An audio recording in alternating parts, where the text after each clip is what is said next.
बहुत बहुत आदाब। हाजिर एक बार फिर प्रोग्राम जन्म कुंडली के साथ आपके अपने चैनल MATV 793 पर। और आज एक बार फिर से हम 2017 में जन्म कुंडली प्रोग्राम के माध्यम से ग्रहों के बारे में, जन्म कुंडली के बारे में, नक्षत्रों के बारे में विचार करेंगे और जानने की कोशिश करेंगे कि इन वर्तमान परिस्थितियों में, इस प्रेजेंट टाइम में जो ग्रहों की चाल है वो किस तरह की है, और इसमें जो शनि का ट्रांजिट हुआ है उसके ऊपर ख़ास तौर पे चर्चा होगी।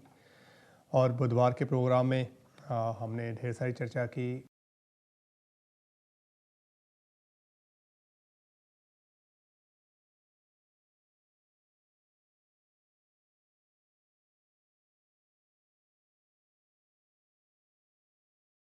साथ रूबरू होना सार्थक हो जाता है। तो यही कहूँगा कि ये नया वर्ष आप लोगों के लिए बहुत अच्छा होगा, ऐसी उम्मीद करता हूँ, आशा करता हूँ। और आपसे माफ़ी चाहूँगा कि कुछ दिनों से आपके रूबरू नहीं हो पाया। उसके भी कई कारण हैं, हर चीज़ के पीछे कोई ना कोई कारण छुपा रहता है, लेकिन ज़िंदगी चलती रहती है और हम चलती का नाम गाड़ी है।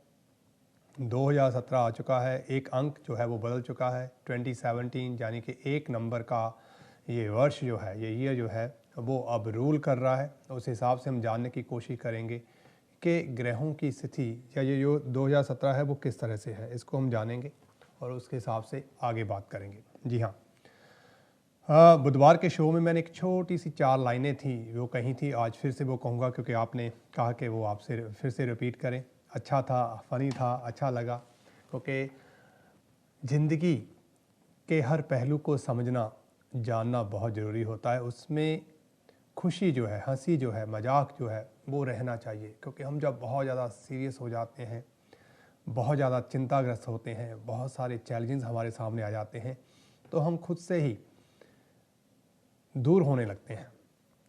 हमारी खुद से दूरी जो है वो हमारे लिए बड़ी मुश्किलें पैदा कर देती है। इसलिए अपने आप से हमेशा अपने आप को मिला के रखें, उससे कभी अलग ना हो। ज़िंदगी मुश्किलों का दूसरा नाम है, जीवन मुश्किलों का दूसरा नाम है, या ये कहें कि जीवन इट्सेल्फ अपने आप में एक मुश्किल है। बस इसको आसान बनाने की भरपूर कोशिश कर रहे हैं और करते रहना है। ये 3 चीज़ें बहुत ज़रूरी हैं। तो उसमें अंकों की बात हो रही थी, नया वर्ष था, उसमें नए साल की बात थी, तो मैंने 2-3 लाइनें ऐसे बैठे लिख दी, उसको आपके साथ शेयर करूंगा। उसके बाद हम जो बड़ी एक बात है उसको जानने की कोशिश करेंगे कि शनि का जो ट्रांजिट हुआ है डे बिफोर यस्टरडे, कि किन किन राशियों के ऊपर क्या क्या प्रभाव है, उसको जानने की कोशिश करेंगे, समझने की कोशिश करेंगे। और आपकी कॉल्स, अगर आप इस प्रोग्राम में भाग लेना चाहते हैं, नंबर आपकी स्क्रीन के ऊपर है हमेशा की तरह, उस नंबर को डायल कर आप इस प्रोग्राम में भाग ले सकते हैं। और आप प्रोग्राम रिकॉर्डिंग पे लगा जाते हैं, पिछले दिनों आपने लगाया लेकिन मैं नहीं आपके प्रोग्राम में आ पाया, तो आपने उसका कहा कि क्या बात हो गई, अभी तो इतनी ठंडी भी नहीं पड़ रही है, स्नो भी नहीं है, आगे तो पहले तो स्नो होती थी तब भी आप आ जाते थे। तो ऐसा था, ऐसा नहीं है कि स्नो है या नहीं है, ठंड है या नहीं है। हमारी ज़िंदगी में बहुत कुछ ऐसा रहता है, हमें उसके साथ चलना होता है, तो उसी कोशिश में आगे बढ़ रहे हैं। तो 2017 आगे बढ़ चुका है, एक महीना लगभग ख़त्म होने को है। ऐसे लगता है कि जैसे हम 2017 में आ गए हैं यार, एक महीना गुजर गया है लगभग, आज 27 जनवरी हो गई है। तो इतनी तेज़ी के साथ समय की चाल, या हम इतने तेज़ हो गए हैं कि समय इतनी जल्दी पीछे छूट रहा है, हमें समझ नहीं आ रहा। क्योंकि याद आता है कि जब छोटे थे तब एक वर्ष इतना लंबा लगता था कि कब वो प्रोग्राम आएंगे, जो न्यू ईयर के प्रोग्राम, गाने बजाने के प्रोग्राम हुआ करते थे, नई नई बातें हुआ करती थी, एक इंतज़ार रहता था सबको विश करने का, फ्रेंड्स को स्कूल में, कॉलेज में। आज ऐसे लगता है कि अच्छा, अभी तो जैसे कल की बात थी। तो इतना हमारे अंदर, हमारी सोच के अंदर, हमारी नीड्स के अंदर इतना बदलाव आ चुका है कि याद ही नहीं रहता कि कब ये वर्ष जो है, इनके नंबर जो है बदल जाते हैं।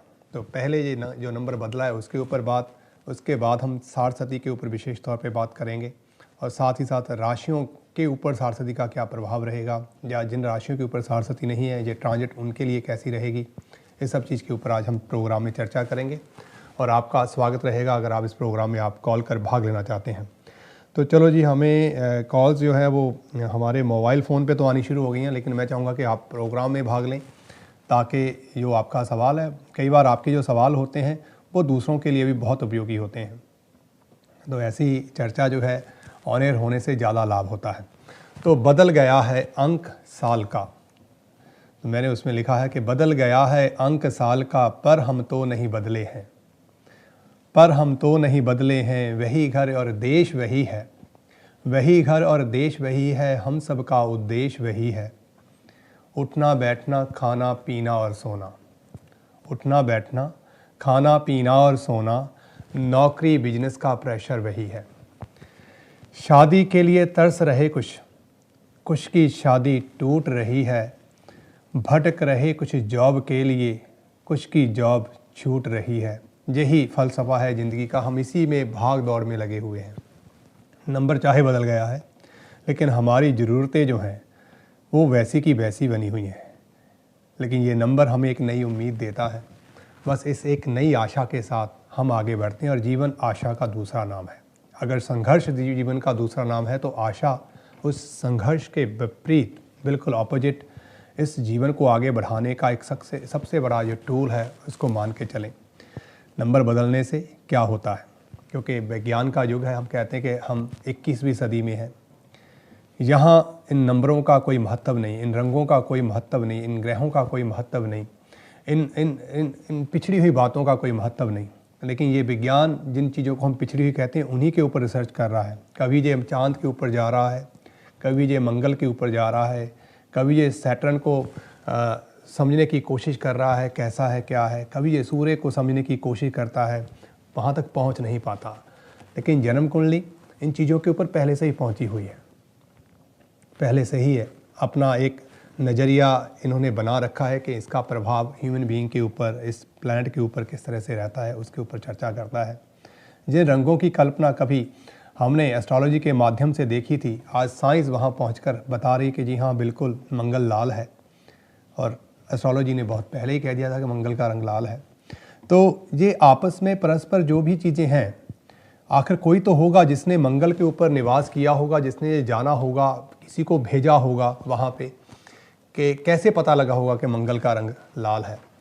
तो डेफिनेटली उस समय भी कुछ ऐसी रिसर्च होती रही होंगी, जब ये सब कुछ हुआ, जब ये पता चला कि मंगल का रंग लाल है, चंद्रमा शीतलता प्रदान करने वाला है, जीवन की आशा वहाँ पे दिखाई देती है।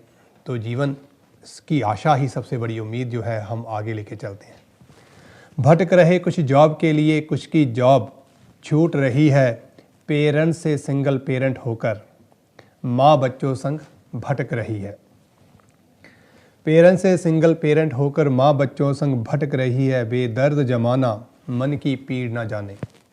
इस ज़माने को ही तो हम अक्सर कर कंप्लेंट करते हैं, मेरा भाई नहीं जानता, मेरे माँ बाप नहीं सुनते, कोई जानता नहीं मेरा पेन क्या है, मेरा दुख क्या है। बेदर्द जमाना मन की पीड़ ना जाने। अब किसी के मन को कैसे जाना जाए, मन की पीड़ ना जाने, तन जिससे जख्मी हो रहा है, जिससे हम जख्मी हैं। बाहरी रूप से तो, अंदरी तो है ही हैं, बाहरी रूप से भी हम जख्मी हैं। झूठी खुशी ढूंढता बस अंकों में, क्योंकि अंक की बहुत महत्वता है। एक नंबर सूर्य का अंक है, 2017 सूर्य का अंक माना जाता है। सूर्य रोशनी का, ऊर्जा का प्रतीक है।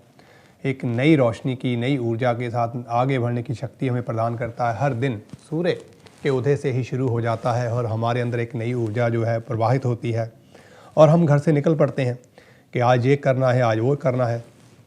जैसे जैसे सूर्य अस्त होता है, कुछ लोगों की ज़िंदगी में काम अस्त होने लगते हैं, लेकिन कुछ की रात ही जो है उनका सूर्य होती है, क्योंकि जिनकी ड्यूटी रात की है, जिनके काम रात के समय होने होते हैं, उनके लिए दिन के सूर्य का कोई महत्व नहीं, उन्हें तो इंतज़ार रात का ही होता है। तो झूठी खुशी ढूंढता बस अंकों में, जीवन अपना खो रहा अनिल है, बदल गया है अंक साल का, पर हम तो नहीं बदले हैं, पर हम तो नहीं बदले हैं। समस्या यही है कि ये हेर फेर में 21वीं सदी आ गई है, और हम लोग बस वहीं के वहीं उसी उलझन में, उन्हीं चीज़ों में लगे हुए हैं, उसी तरह से अपना काम कर रहे हैं। लेकिन एक बात इसमें पॉजिटिव है कि हम आगे बढ़ रहे हैं, नित्य प्रतिदिन आगे बढ़ रहे हैं।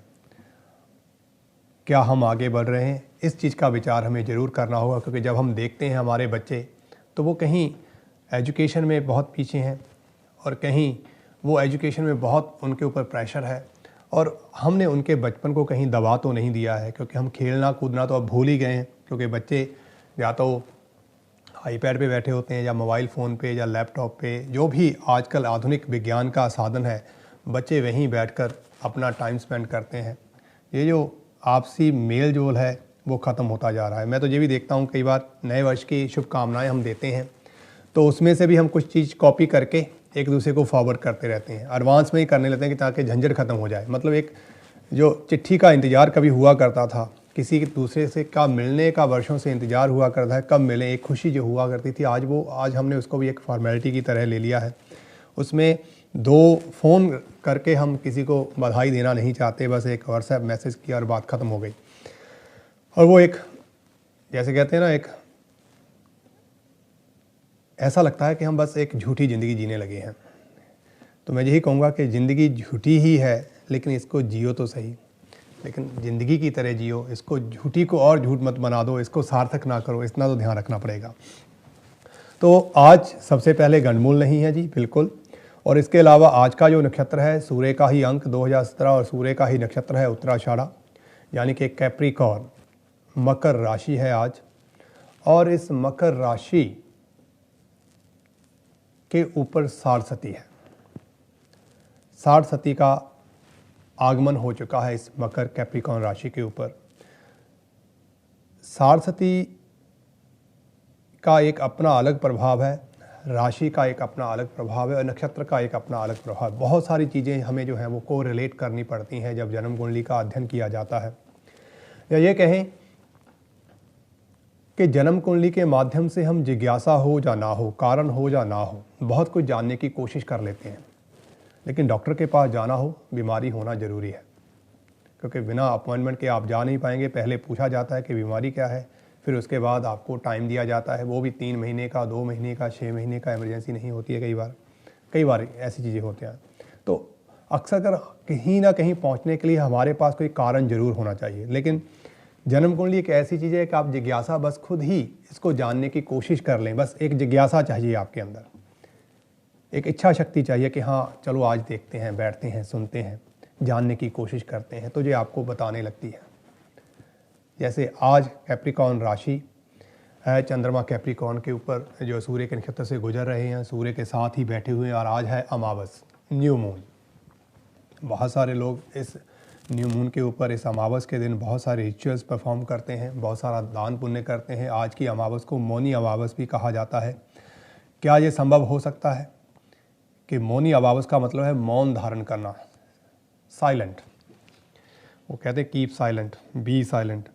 तो जो भी है, क्या ऐसा हो सकता है?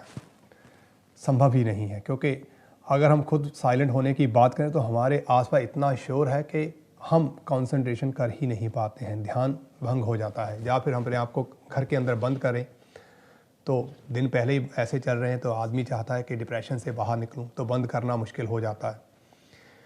तो ये समय के हिसाब से इनका नाम रखा गया था, और पॉपुलेशन कम थी, या उनका एक सिस्टम रहा होगा, इसलिए इसको एक दिन का मौन धारण करना। मौन धारण करने का मतलब ये नहीं है कि आप बोले नहीं। चुप्पे चुप ना हो गई जे लाए रहा लिबतार, ऐसी चुप जो है उसका कोई फ़ायदा नहीं जब हम मन से, इच्छाओं से लगे हुए हैं, निंदा करने में, बुरा देखने में, चीज़ों को खींचने में कि ये मेरे पास हो, वो मेरे पास हो। ऐसा मौन भी किसी काम का नहीं है।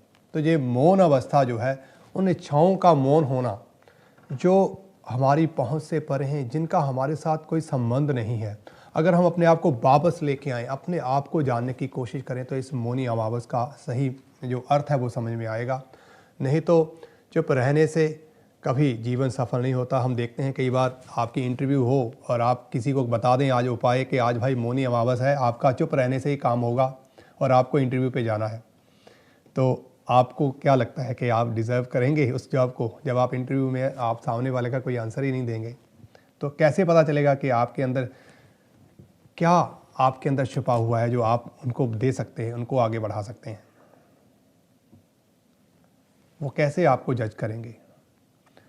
तो ये चीज़ें हमें समझनी होंगी कि ये जो चीज़ें हमने एक इस तरह से इनको बना दिया है या इस तरह से हमने इनको इंट्रोड्यूस किया है आम जनता में, जिससे एक वहम बन के रह गया है। ये ऐसा लगता है कि ये सब वहम है, भ्रम है, आप ऐसा हो ही नहीं सकता। कारण यह है कि हमने असल लॉजिक जो है किसी चीज़ के, उनको नहीं पकड़ा कभी भी। जब हम असलियत से बाहर आ जाते हैं, झूठी दुनिया में जीने लगते हैं, झूठे विचार अपने मन में बना लेते हैं, तब निश्चित तौर पे जो चीज़ों के अंदर छुपा हुआ सत्य है वो छुप जाता है और उसके ऊपर एक परत जो है, लेयर जो है मिट्टी की, डस्ट की, विचारों की, वो जमने लगती है, क्योंकि वो गलत होती है। तो हमें उसको साफ़ करना है, साफ़ करते रहना ही ज़रूरी है। अगर आप घर में आपके आयन की चीज़ें हैं, उनको अगर आप समय से साफ़ नहीं करेंगे, उनकी लुक आफ्टर नहीं करें, तो वो रस्टी हो जाएंगी और वो रस्ट ही उसको फिर खाना शुरू कर देगी। इसी तरह से हमारे जीवन में जितने दिन, त्यौहार, इनका नाम, इनके पीछे कोई महत्व है, कोई मकसद है, हमें उसको जानना होगा। जानने से ही समझ पाएंगे कि आखिर ऐसा नाम इनको क्यों दिया गया। अमावस तो हर बार आती है, लेकिन ये मौनी अमावस क्यों हुई, ये सोमावती अमावस क्यों हुई, ये फला अमावस क्यों हुई, ये दीपावली की अमावस क्यों हुई। तो ये अमावस हर रंग से, रूप से अलग क्यों है, उसके पीछे का रहस्य क्या है। जब उन रहस्य को जानेंगे तो अमावस का सबसे पहला रहस्य है कि darkness, no moon in the sky, बिल्कुल काली रात जिसको हम कह देते हैं। जब ये काली रात आती है तो हमारे मन, ख़ास तौर पे उन लोगों के ऊपर इसका विशेष प्रभाव रहता है जिनका जन्म कुंडली में या जिनका जन्म ऐसी स्थिति में हो जब चंद्रमा हीन बली हों, कमज़ोर हों और ऐसे भाव के साथ उनका संबंध हो जो नेगेटिव हो उस पर्टिकुलर पर्सन के लिए, या दशा चंद्रमा की हो जो अशुभ भाव से रिलेटेड हो, तो निश्चित तौर पे ये अमावस जो है वो उस इंसान को परेशान करती है, एंग्जाइटी देती है, वरिंग सिचुएशन में डाल देती है। उसको बहुत सारी ऐसी चीज़ें होती हैं जो नहीं होनी चाहिए।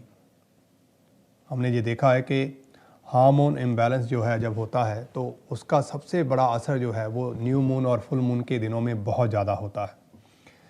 ऐसे केसेस हमारे पास आते हैं तो देखते हैं, समझते हैं, उनकी हिस्ट्री को जब लेते हैं तो समझ में आता है कि इनका संबंध कहीं ना कहीं चंद्रमा जो है वो बहुत ज़्यादा लेवल पे जो है इनके साथ कनेक्ट किए हुए है, उसके इन्फ्लुएंस में होने की वजह से जे इनके अंदर जो इमोशंस हैं बहुत बढ़ जाते हैं, जिनको कोप करना, या इतने डाउन हो जाते हैं तब भी उनको कोप करना इनके लिए मुश्किल हो जाता है।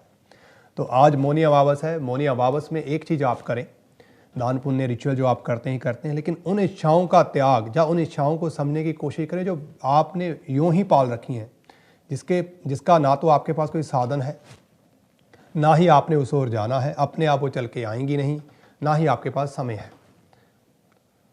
तो जो समय आज समय आपके पास है और उससे आप जहाँ तक जा सकते हैं आप वहीं तक का मंजिल तय करने की बात करें। उसके आगे की चीज़ें अपने दिमाग में रखें, लेकिन उनके ऊपर निरंतर सोचते रहने से आप वर्तमान समय में कहीं ना कहीं खो जाएंगे। ये वर्तमान समय आपके हाथ से चला जाएगा। मौन रहने से, जैसे कहते हैं कि बगला जो है, आप देखेंगे कि वो पानी में चुपचाप मौन खड़ा रहता है, लेकिन जैसे ही उसको शिकार मिलता है तो अपना मौन तोड़ता है और फटाफट अपने शिकार को पकड़ लेता है। तो आपको जीवन में बगले की परिभाषा हमेशा गलत रूप में दी जाती है, लेकिन कई चीज़ों का अवसर और उसके लिए इंतज़ार करना, पेशेंस होना ये ज़रूरी है। हमें उसमें से पॉजिटिव चीज़ों को भी देखना होगा, क्योंकि हर चीज़ का एक अच्छा और दूसरा बुरा, सिक्के के दो पहलू होते हैं। धूप और छांव साथ साथ चलती हैं, इसलिए किसी भी चीज़ का एक ही तरह से आप विचार करते चलें ये गलत होगा, उसका दूसरा रुख भी हमें समझना होगा। जिस बगले को कहते हैं कि मुंह में राम बगल में छुरी, ये लोग मुंह के मीठे हैं लेकिन हमेशा बुरा चाहते हैं। जैसे बगला है वो बैठा चुपचाप है लेकिन मछली को पकड़ता है, लेकिन वो इंतज़ार करता है, वो शांति बनाता है, वो अपने अंदर उसने एक ऐसा एक अपने आप को बना लिया है जिससे वो अपने पेट पूर्ति जो है उसको कर सके। हम भी तो लगे हुए हैं, 3 समय हमें भी खाने को चाहिए, 2 समय हमें भी खाने को चाहिए, तो उसके लिए हम भरसक प्रयास करते हैं, सही गलत का विचार किए हुए करते हैं। तो हम उसको ही क्यों बदनाम करें? उसके अंदर के छुपे हुए गुण को भी तो देखें कि क्या आप उसकी तरह से अपने आप को साध सकते हैं बिना हिले जुले, एकदम स्टीक। बड़ा मुश्किल होता है, बड़ा मुश्किल होता है। कोई बात कर रहा हो तो आप चुप भी नहीं रह सकते, उसमें बोलना शुरू कर देते हैं। तो अमावस का प्रभाव रहता है, तो इसमें आपको इस मौनी अमावस के ऊपर अपनी उन मौन जो चुपचाप आपके अंदर जो बहुत बड़ा शोर मचाए हुए चीज़ें हैं उनको शांत करना है, उनको मौन करना है, उनको समझना है और उनको ख़त्म करना है। और जिनके ऊपर आप काम कर सकते हैं उनके ऊपर आपको आगे बढ़ना है, फिजिकली एक्शन लेकर आपको आगे बढ़ना है, ये ज़रूरी है। तो इस मौनी अमावस का यही महत्व है। आप दान पुण्य करें, करते रहते हैं। दान पुण्य तो हमें रोज़ करना, उसके लिए कोई बहाना नहीं चाहिए कि उस दिन करें, उसे आप रोज़ करें। जो भी मेहनत आप करते हैं उसमें से अगर आप कुछ किसी के लिए शेयर करते हैं तो निश्चित तौर पे ये सबसे बड़ा दान होता है। ज़रूरत पर तो सभी करते हैं, बिना ज़रूरत के भी करते रहना अच्छा फल देता है। तो मैं बात कर रहा था कैप्रिकॉर्न के बारे में कि कैप्रिकॉर्न की, क्योंकि शनि का ट्रांजिट हो चुका है और कैप्रिकॉर्न ही पहली ऐसी राशि जिसके ऊपर चढ़ती हुई सारस्वती है। लेकिन आज कैप्रिकॉर्न राशि का संबंध जो है वो सूर्य के नक्षत्र से है। और कैप्रिकॉर्न में आप देखेंगे सूर्य, चंद्र और मंगल, ये 3 ऐसे नक्षत्र हैं जो इस राशि के ऊपर अपना पूरा प्रभाव जो है वो डाल के रखते हैं, पूरे का पूरा प्रभाव डालते हैं। अब सूर्य, चंद्र और मंगल जबकि राशि लॉर्ड शनि है, और तीनों ही ग्रह जो हैं सूर्य और चंद्र, मंगल, अगर आप कभी भी जन्म कुंडली का अध्ययन करें, पंचांग का अध्ययन करें, समझने की कोशिश करें, क्योंकि ग्रहों में जैसे हम इंसानों में दोस्त और दुश्मन होते हैं, अपने और बेगाने होते हैं, इसी तरह से ग्रहों को भी इसी तरह बांटा गया है, या इसी तरह से इनको देखा गया है, इसी तरह से इनको रखा गया है। कर्म स्थान की राशि मकर राशि, शनि लॉर्ड, लेकिन उसकी फाउंडेशन क्या? सूर्य, चंद्र और मंगल तीनों ही शनि के शत्रु। इसीलिए हम जीवन भर कर्म करते हुए कभी भी अपने जीवन में सेटिस्फाई नहीं होते। निरंतर एक दौड़ जो है वो लगी रहती है, क्योंकि फाउंडेशन जो है वो सही नहीं है।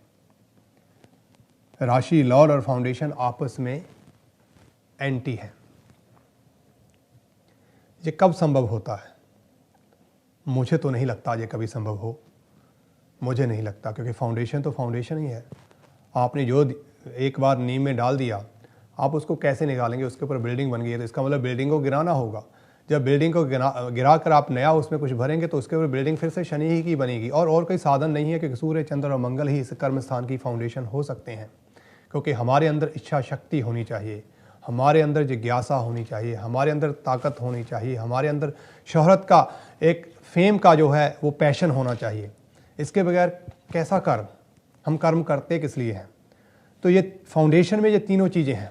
इसीलिए उस फाउंडेशन का और आपस में तालमेल ना होने की वजह से हम लगातार भाग दौड़। मान लो एक इंसान जो है वो काम कर रहा है और वो अपने काम से सेटिस्फाइड भी है कि ठीक है, I am fully satisfied with my work, मेरी जॉब है जो भी है, लेकिन सडन कोई ऐसा होता है कि उसके कंपटीशन में कोई आके या तो बिजनेस शुरू कर लेता है, जाओ बिल्कुल उसी का लेवल का कोई और इंसान जो है सेम डिपार्टमेंट में पोस्ट पे आ जाता है।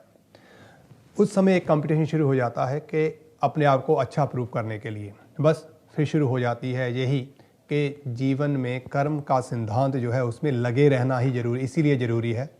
जिसने जब भी इसमें रिलैक्स होने की कोशिश की है उसने अपने आप को खोते हुए, उजड़ते हुए, ढलते हुए पाया है। तो निरंतर कोशिश करते रहना बहुत ज़रूरी है। जैसे अब मैं अपनी एग्जांपल दे दूं, मैं आपसे रूबरू नहीं हुआ पिछले 1 महीने। आप में से बहुत सारे लोग हैं जिन्होंने मुझे कांटेक्ट किया, मेरे साथ बात की कि आप क्यों नहीं आ रहे, तो मैंने रीज़न बताया कि क्या क्या कारण है, किस लिए नहीं आ पा रहा हूँ, तो आप सर्टिफिकेट पे मैं वापस आ रहा हूँ, मैंने ऐसे साथ में कहा। तो उन लोगों को चिंता नहीं थी, लेकिन कुछ लोगों ने कहा होगा चलो कोई बात नहीं, कई बार लोग आते हैं चले जाते हैं, ऐसा अक्सर होता है। कुछ लोगों ने कोई और रास्ता पकड़ा होगा। तो हर इंसान अलग अलग नेचर का इंसान है, तो जिसको जैसा अच्छा लगा उसने उसी हिसाब से अपना एक प्रभाव बना लिया होगा, अपना एक नज़रिया बना लिया होगा, और उसी हिसाब से अपने आप को ढाल लिया होगा। और ये उसका अधिकार भी है, क्योंकि एंड ऑफ द डे उसी को डिसाइड करना है कि मुझे किस ओर जाना है। तो ये स्थितियाँ रहती हैं। तो फाउंडेशन शत्रु ग्रहों की, बिल्डिंग किसी और ग्रह की, और ये आपस में तालमेल नहीं करते। इसलिए कर्म का सिद्धांत है कि निरंतर कर्म करते रहना। जैसे एक छोटी सी चींटी जो है वो छोटी सी है, वो भी कर्म करती है, वो निरंतर कर्म करती है। हम बड़े हैं, हमसे भी बड़े जीव जंतु इस संसार में निवास करते हैं वो भी कर्म करते हैं। ऐसा नहीं है कोई बड़ा है तो वो कर्म विहीन हो जाएगा। वो कहते हैं ना, सकल पदार्थ है जग माही, कर्म वहीन नर पावत नहीं। अगर हम कर्म वहीन, कर्म के बगैर हो जाएंगे तो जो इच्छाएं, जिज्ञासाएं, जो हम सोचते हैं कि हमें जो चाहिए वो हम नहीं पा सकते।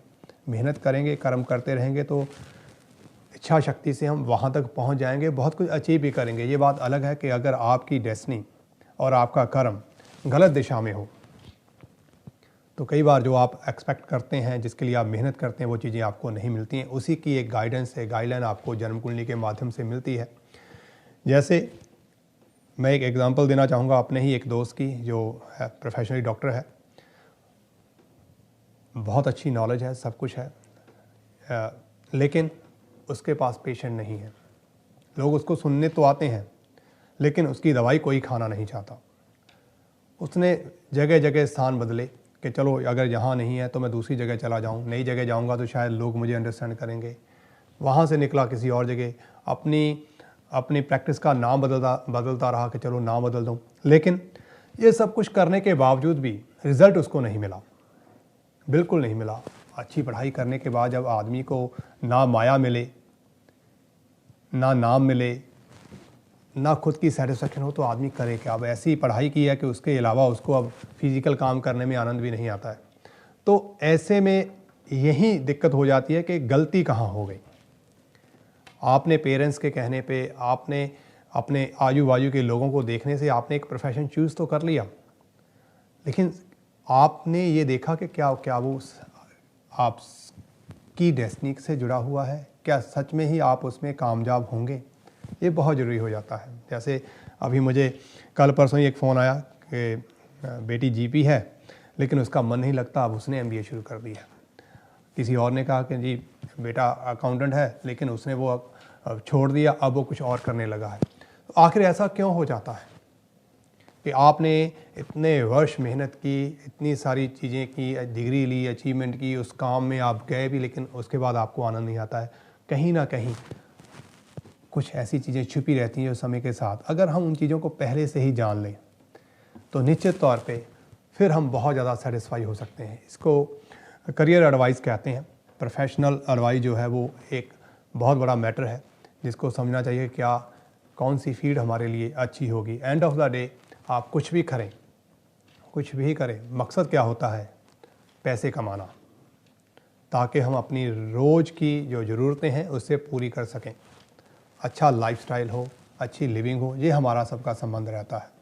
तो इन चीज़ों को मैं यही कहूँगा कि ये कई बार आप लोग प्रोग्राम में भाग लेते हैं, 10 मिनट 15 मिनट की कॉल में आप चाहते हैं कि एक फ्यूचर आपको बता दिया जाए, जीवन की स्टोरी आपको बता दी जाए, उसमें आप कैसे कैसे रहें, घर कितने होंगे, काम कैसा होगा, बिजनेस होगा कि नहीं होगा, मैं ट्रैवल करूँगा कि नहीं करूँगा, हेल्थ ठीक रहेगी, मेरे बच्चे कैसे होंगे, उनकी एजुकेशन, उनकी शादियाँ, आगे उनके बच्चे कैसे होंगे। वास्तव में हम जिस सब्जेक्ट को से इतना कुछ जानना चाहते हैं उसी के ऊपर हम विश्वास भी नहीं करते। क्या ये हम जस्टिस करते हैं इस सब्जेक्ट के साथ? एक ब्रेक के बाद बात जाए।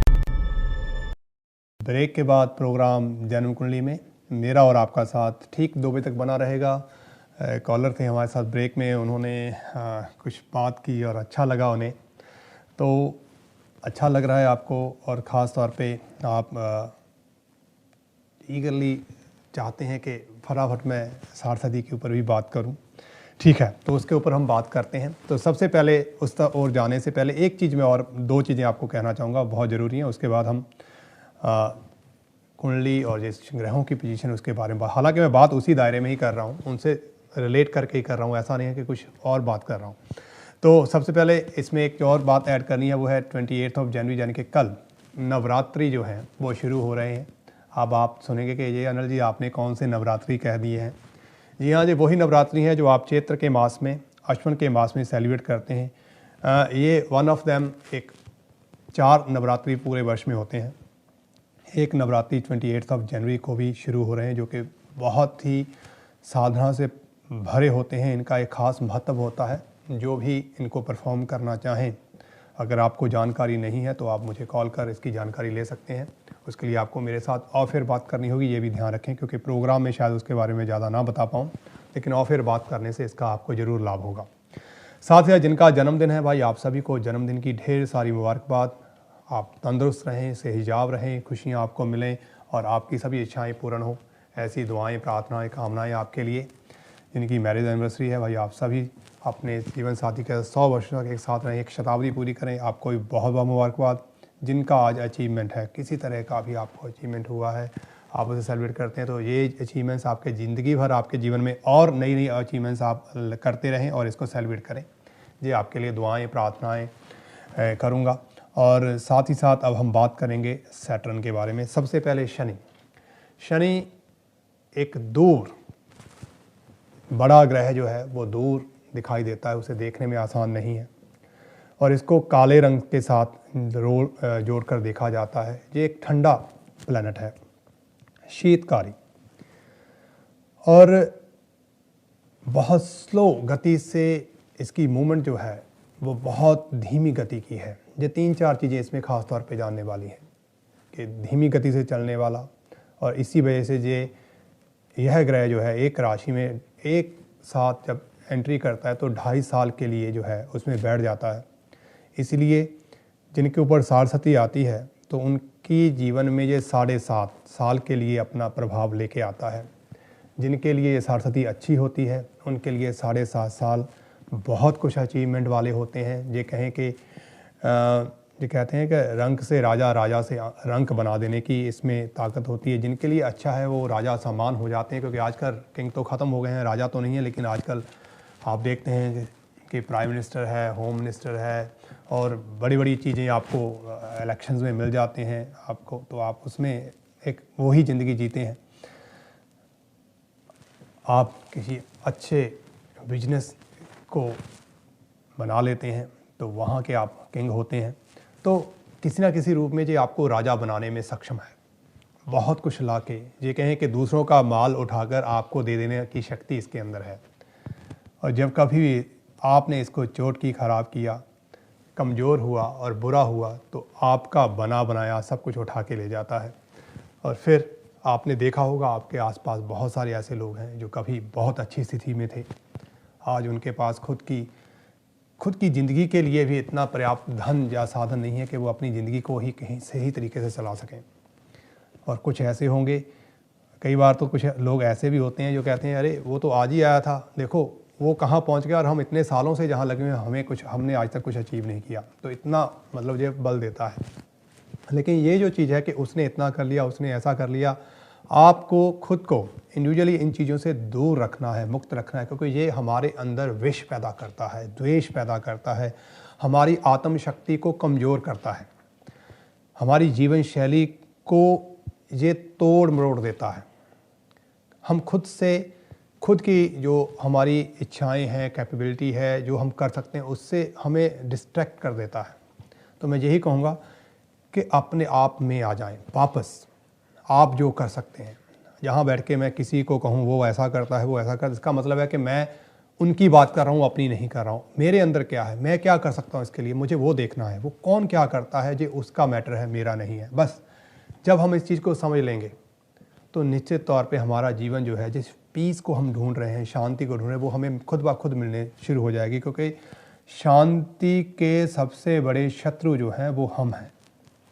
पीस का अगर कोई शत्रु है, कोई दूसरा नहीं, सबसे पहले हम हैं। क्योंकि हमारे मन में जो विचार हैं वो ही हमारी शांति को अशांति में तब्दील करते हैं, और फिर वो हमारे मन में ऐसे गलत विचार पैदा करते हैं जिससे हर और इंसान, हर साधन जो हमारी ओर होता है, हम अपने आप को उसमें सेट नहीं कर पाते, उसमें अपने आप को उसमें एक बैलेंस नहीं बना पाते, और हमेशा एक इनसिक्योर, एक पीस की डिज़ायर में ही भागते रहते हैं, जबकि वो इतना बड़ा मुश्किल काम नहीं है, हमें उसको समझना होगा। तो ये शनि की परिभाषा है। कैप्रिकॉर्न राशि के ऊपर शनि की सारस्वती जो है वो शुरू हुई है। स्कॉर्पियो और सजिटेरियस के ऊपर जो पहले से ही थी। लीब्रा राशि के ऊपर से सारस्वती जो है वो ख़त्म हो गई है। तो लीब्रा राशि वाले तो कम से कम इस शनि के मैलेफिक प्रभाव से अगर था, क्योंकि सबके लिए नहीं है, इस चीज़ को हमें समझना है। क्योंकि सारस्वती का नाम आते ही मांगलिक का नाम आते ही, चांडाल योग का नाम आते ही, कुलक्ष्मी योग का नाम आते ही, विष योग का नाम आते ही, कालसर्प योग का नाम आते ही, ग्रहण योग का नाम आते ही हमारे पसीने छूटने लगते हैं। हमारे मन में बहुत सारे नेगेटिव विचार आने लगते हैं। हम डिप्रेशन में जाना शुरू कर देते हैं, नेगेटिविटी को लेके हम जाना शुरू कर देते हैं, क्योंकि ये सारी चीज़ें हमारे अंदर हमारे मन के विचारों के ऊपर प्रभाव छोड़ती हैं और फिर धीरे धीरे करके एक दीमक की तरह हमें ये खाना शुरू कर देती हैं और जो इच्छा शक्ति हमारे अंदर होती है वो भी हमारे अंदर से ख़त्म होने शुरू हो जाती है। तो इसलिए एक चीज़ आप जान लें, साढ़सती हो या कोई और दूसरा प्रभाव हो, आप एक ही राशि के लोग होकर फिर भी आप अलग हैं। आपकी जन्म कुंडली की स्थिति अलग है, आपकी परवरिश अलग है, आपकी इच्छा शक्ति अलग है। हम ये कहें कि सभी लोग ये कहें कि मुझे फुटबॉलर बनना है, सॉकर प्लेयर बनना है, कैप्रिकॉर्न वालों को, क्या ये संभव है?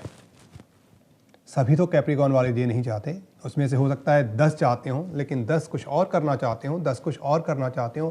तो जो भी आपकी इच्छाएं उसी हिसाब से इसका आपके ऊपर, क्योंकि आपका ध्यान किसी और डायरेक्शन में है, तो उसी तरह से इस साढ़सती का प्रभाव भी आपको अलग तरीके से मिलता है। साढ़सती एक नाम है, लेकिन उसके काम करने का तरीका बिल्कुल अलग है, ये ध्यान लें। क्योंकि अक्सर कर ये ऐसा होता है, जैसे मैंने बुधवार के प्रोग्राम भी कहा था, मैं प्रोग्राम के लिए आ रहा था तो मेरे एक मित्र हैं, उन्होंने कहा यार ये कैप्रिकॉर्न के बारे में तुमने क्या कहा है, इससे मैं परेशान हो गया हूँ। तो मतलब एक व्यंग्यात्मक, जैसे मुझे खुल के बात करने की आदत है उन्हें भी तो उन्होंने कहा चलो अच्छी बात है, इन्होंने वीडियो डाल रखे हैं जिसमें स्कॉर्पियो का, सेजिटेरियस का, कैप्रिकॉर्न का, वर्गो एंड टॉरस के बारे में, 5 राशियों के बारे में खास तौर पे बात की है। उसको आप देख सकते हैं और डिटेल में वहाँ यूट्यूब के माध्यम से आप ये सारी चीज़ें देखते हैं। अगर आप जाएंगे तो आपको मिलेगा, सब कुछ मिलेगा। आप ढूंढने से तो परमात्मा मिल जाता है, तो ये कौन सी बड़ी बात है। तो उसको और अच्छी तरह से आप समझ सकते हैं।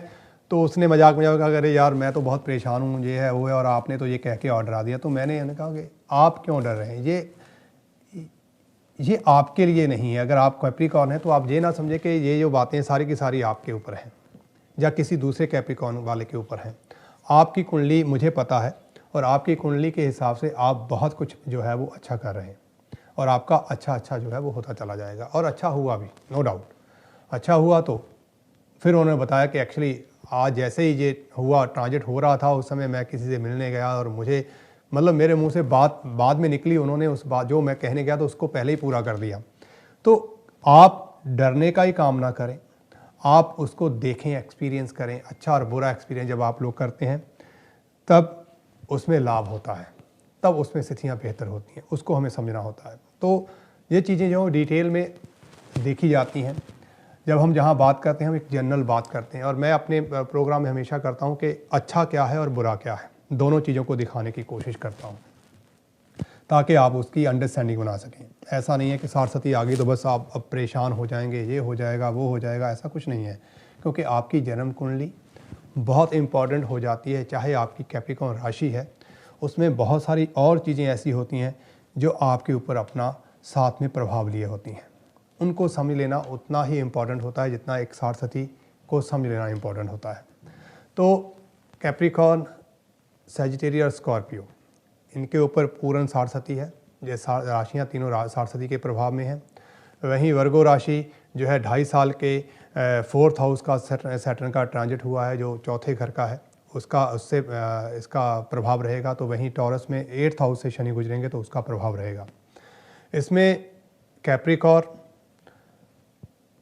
वर्गो एंड टॉरस, मुझे लगता है कि ये 3 राशियाँ जो है ख़ास तौर पे परेशान रहने वाली राशियाँ हैं।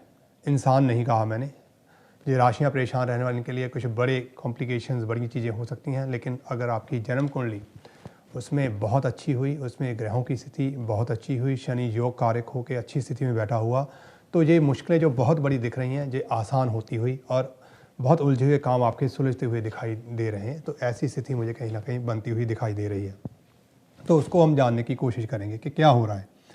सबसे पहले हम चलते हैं 25 जनवरी पीछे की ओर। जन्म कुंडली हमेशा आगे की ओर लेके चलती है, लेकिन हम आज पीछे की ओर चलते हैं समझने के लिए, क्योंकि 25 जनवरी को मेरे सिस्टम के हिसाब से 25 जनवरी 2017 को दोपहर 12:25 और 57 सेकंड्स के ऊपर साढ़े शनि का ट्रांजिट हुआ था कैप्रिकॉर्न राशि में, सजिटेरियस राशि में, जिसकी वजह से ये कैप्रिकॉर्न राशि के ऊपर साढ़े शुरू हुई और स्कॉर्पियो राशि से शनि जो है, जो गोचर कर रहे थे, ट्रांजिट कर रहे थे, वो उसको छोड़ के सजिटेरियस राशि में आगे चले गए। उस समय ग्रीनिच मीन टाइम के हिसाब से जब जन्म कुंडली देखी जाती है तो ग्रीनिच मीन टाइम जो होता है बहुत इम्पॉर्टेंट होता है, या ये कहें कि पूरी एस्ट्रोलॉजी है उसी मीन टाइम को, उसी टाइम को, ग्रीनिच मीन टाइम को ही लेके आगे बढ़ती है।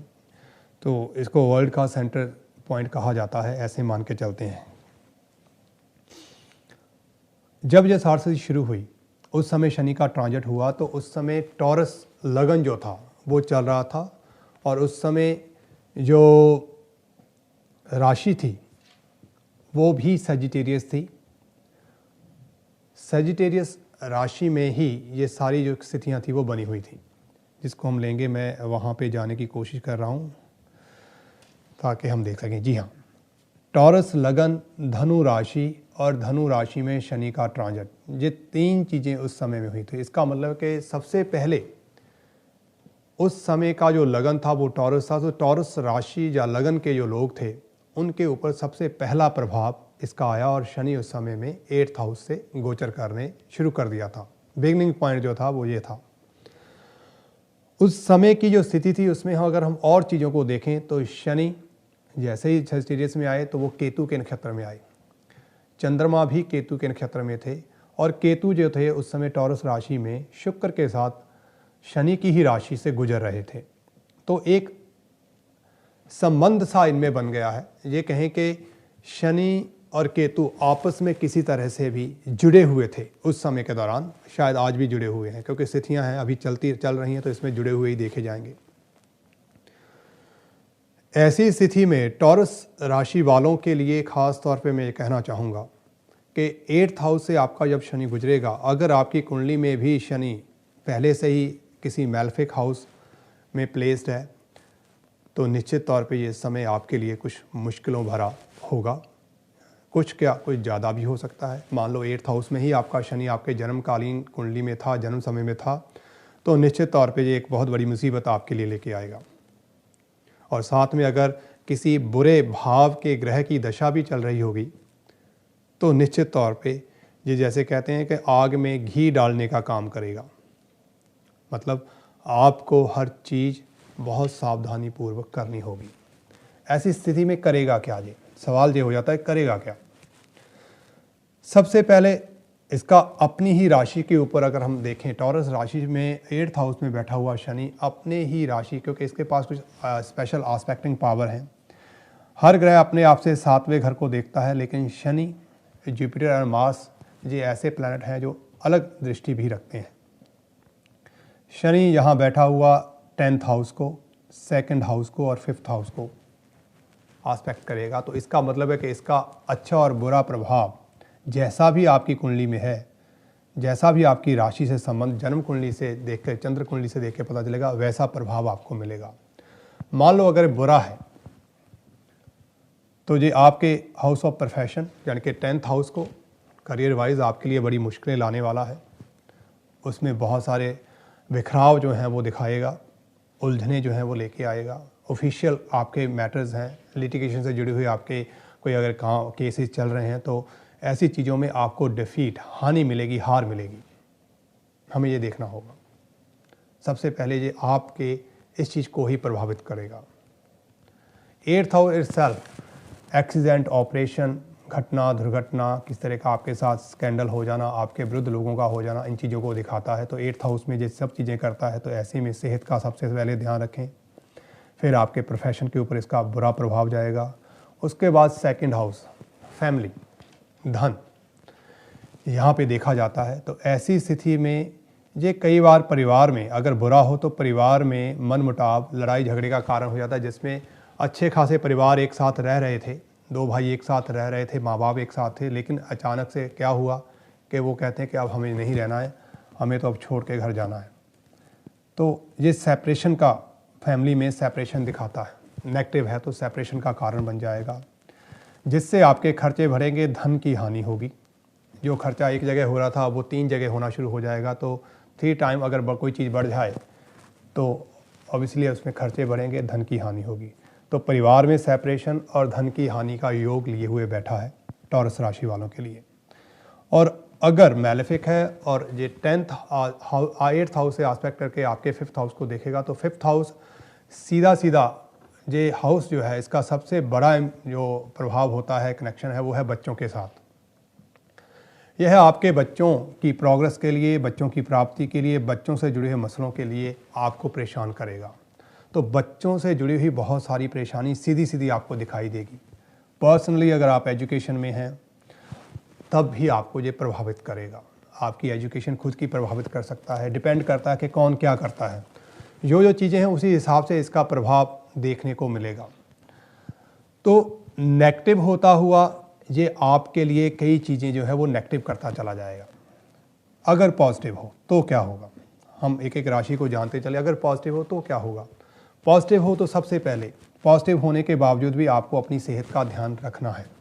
सेहत के मामले में कहते हैं कि एक कहावत है कि सांप जिंदा हो या मरा हो, ये भय देता है।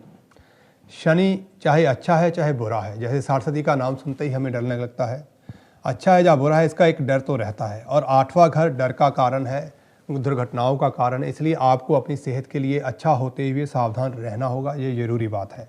लेकिन इसके बावजूद चाहे शनि अपनी तीसरी जो इसकी बुरी दृष्टि कही जाती है, नीच दृष्टि कही जाती है, 10th हाउस को देखेगा तो ये वहाँ पर अच्छी स्थिति में अगर योग कार्य हुआ और इसका बहुत बुरा प्रभाव आपकी जन्म कुंडली में नहीं है, दशाएं भी अच्छी चल रही हैं, तो ये बहुत सारे ऐसे मसले जो आपके उलझे हुए हैं, जैसे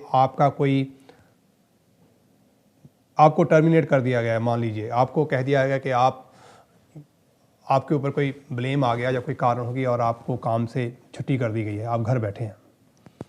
लेकिन अब ये शनि आपके लिए पूरी फोर्स से काम करेगा। जब आपकी इंटरव्यू होगी, आपके केस को फिर से असेस किया जाएगा, तो सब कुछ आपकी फेवर में होगा और आपको फिर से काम में जगह मिल जाएगी। आप फिर से अपना काम जो है वो पकड़ लेंगे और ये हर लिटिगेशन से निकाल के आपकी जीत आपके लिए मेक श्योर करेगा कि आप जीत में, आप काम में, आप अपने कर्म क्षेत्र में आगे बढ़ते चले जाएं। उल्टा कर देगा, जो नेगेटिव था उसको हम पॉजिटिव देखेंगे कि उसको पॉजिटिव की ओर ले आएगा। लेकिन एक ही चीज़ में इसमें कमी रहेगी। वो कमी क्या है कि कोई ये धीमी गति से काम करने वाला है। जो इतने दिनों में आपने नुकसान आपका हुआ है, जो लॉस आपका हो चुका है, उसके लिए वहाँ तक पहुँचने के लिए आपको मेहनत ज़्यादा करनी पड़ेगी। एक रात में आपको ये सब कुछ नहीं दे देगा।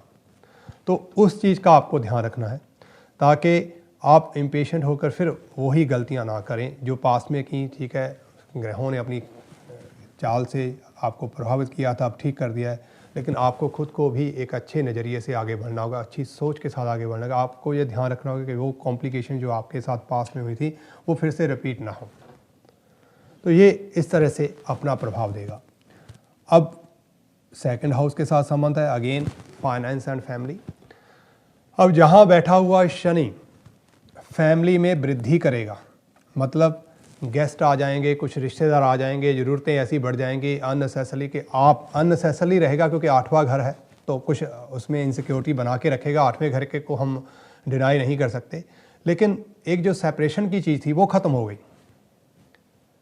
खर्चा परिवार पे ही होना शुरू हो जाएगा। एक ही जगह पे जैसे कोई और इंसान आ गया, कुछ आ गया, तो उसमें खर्चे थोड़े और ऐड करने पड़ेंगे।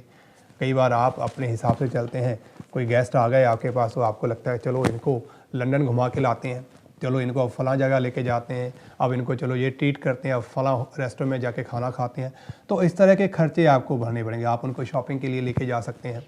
तो कुछ ना कुछ अपना अच्छा इंप्रेशन डालने के लिए अब आपको फैमिली के ऊपर ही खर्चे करने पड़ेंगे। और फैमिली में गेट टुगेदर होगा, उसमें कुछ और लोगों का एडिशन होगा जो खुशी का माहौल बनाएगा। एक एंग्जाइटी जरूर रहेगी, वो है फाइनेंस की। इसका मतलब ये नहीं कि फाइनेंस पैसा जो है आपका नुकसान होगा, उसका दुरुपयोग होगा, बुरा प्रभाव होगा, ऐसा नहीं है। लेकिन फिर भी हम एक लिमिटेड मनी जो है वो अर्न करते हैं, तो हमारी प्लानिंग जो है डे बाय डे उसी हिसाब से होती हैं कि किस तरह से अपना बजट जो है हम उसको बनाते हैं। जैसे देश का एक बजट हमारे सामने आता है, ऐसे हमारे घर का भी रहता है। उसमें ज़रूर कुछ उथल पुथल बना के रखा, लेकिन बेहतरी की ओर होगा। ये एडिशन कैसे होगा, क्योंकि 5वें घर का भी हम बात कर रहे हैं, तो ये टॉरस राशि वालों के लिए एक और अच्छी चीज़ ये हो सकती है, 5वां घर बच्चों का, वो एडिशन ना, मान लो कोई गेस्ट नहीं आता है, आपके यहाँ किसी बच्चे की पैदाइश हो जाती है, आप बहुत देर से एक्सपेक्ट कर रहे हैं कि चलो फैमिली प्लानिंग कर रहे हैं कि हमारे घर में भी बच्चा हो, लेकिन सक्सेस नहीं मिल पा रही है, तो ये शनि अब आपको उस सक्सेस की ओर लेके जाएगा, आपको एक कामयाबी देगा जिसके लिए आप परेशान थे, जिसके लिए आपने तरह तरह के बहुत सारे प्रयोग किए, लेकिन अब उसमें आपको सफलता मिलेगी। तो ये शनि का ट्रांजिट जो है कहीं ना कहीं पॉजिटिव हुआ तो आपको संतान सुख देने में सहायता करेगा, संतान का सुख आप लोगों को मिलेगा। ये अपने आप में बहुत अच्छी बात है, होना चाहिए। इससे अच्छी बात और क्या हो सकती है। एजुकेशन के मामले में आप अच्छा करेंगे, लेकिन शनि का प्रभाव होता है धीरे धीरे, तो आपको थोड़ा अधिक मेहनत करनी पड़ेगी। आप यूँ ही चीज़ों को नहीं कर सकते, इतनी आसानी से नहीं कर सकते, इस चीज़ का आपने ध्यान रखना है।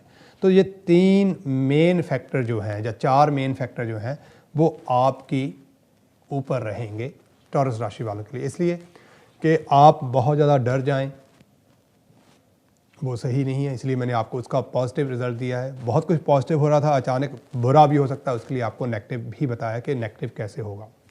और साथ ही साथ जब ये शुरू हुआ था उस समय एक और बड़ी बात जो थी वो ये थी कि शनि, चंद्र और बुध, ये 3 ग्रह एक साथ जुड़े हुए बैठे थे जो आपके 8th हाउस में थे। अब इसमें जो सबसे कमज़ोर बात थी वो ये थी कि 3rd हाउस का लॉर्ड जो है आपकी राशि से, चंद्रमा है, वो 8th हाउस में बैठा हुआ है।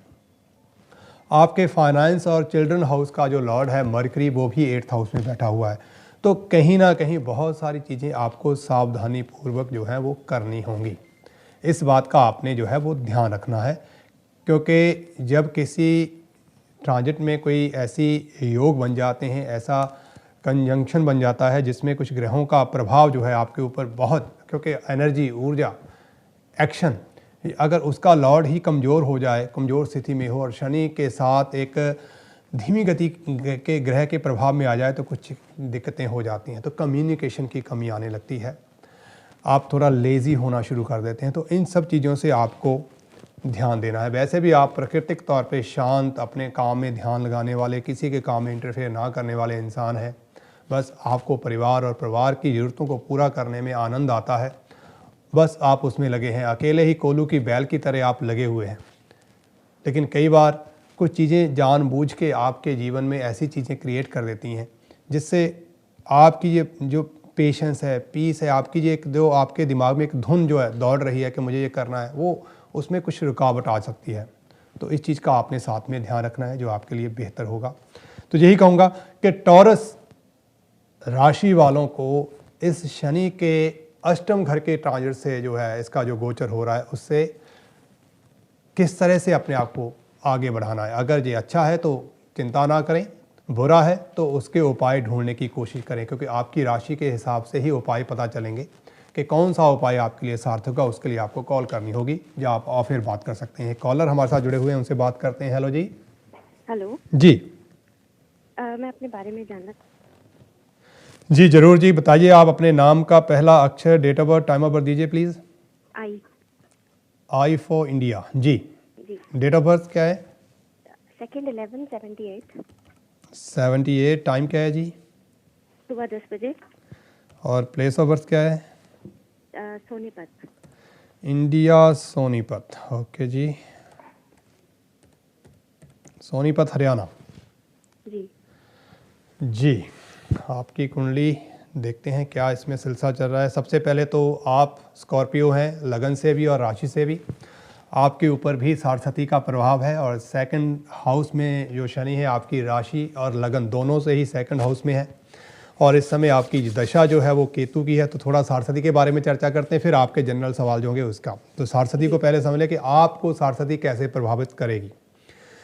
केतु हम कह सकते हैं कि ये इनका जो प्रभाव है शैडो प्लैनेट होने की वजह से, ये एक एंग्जाइटी जो है वो हमेशा बना के रखते हैं।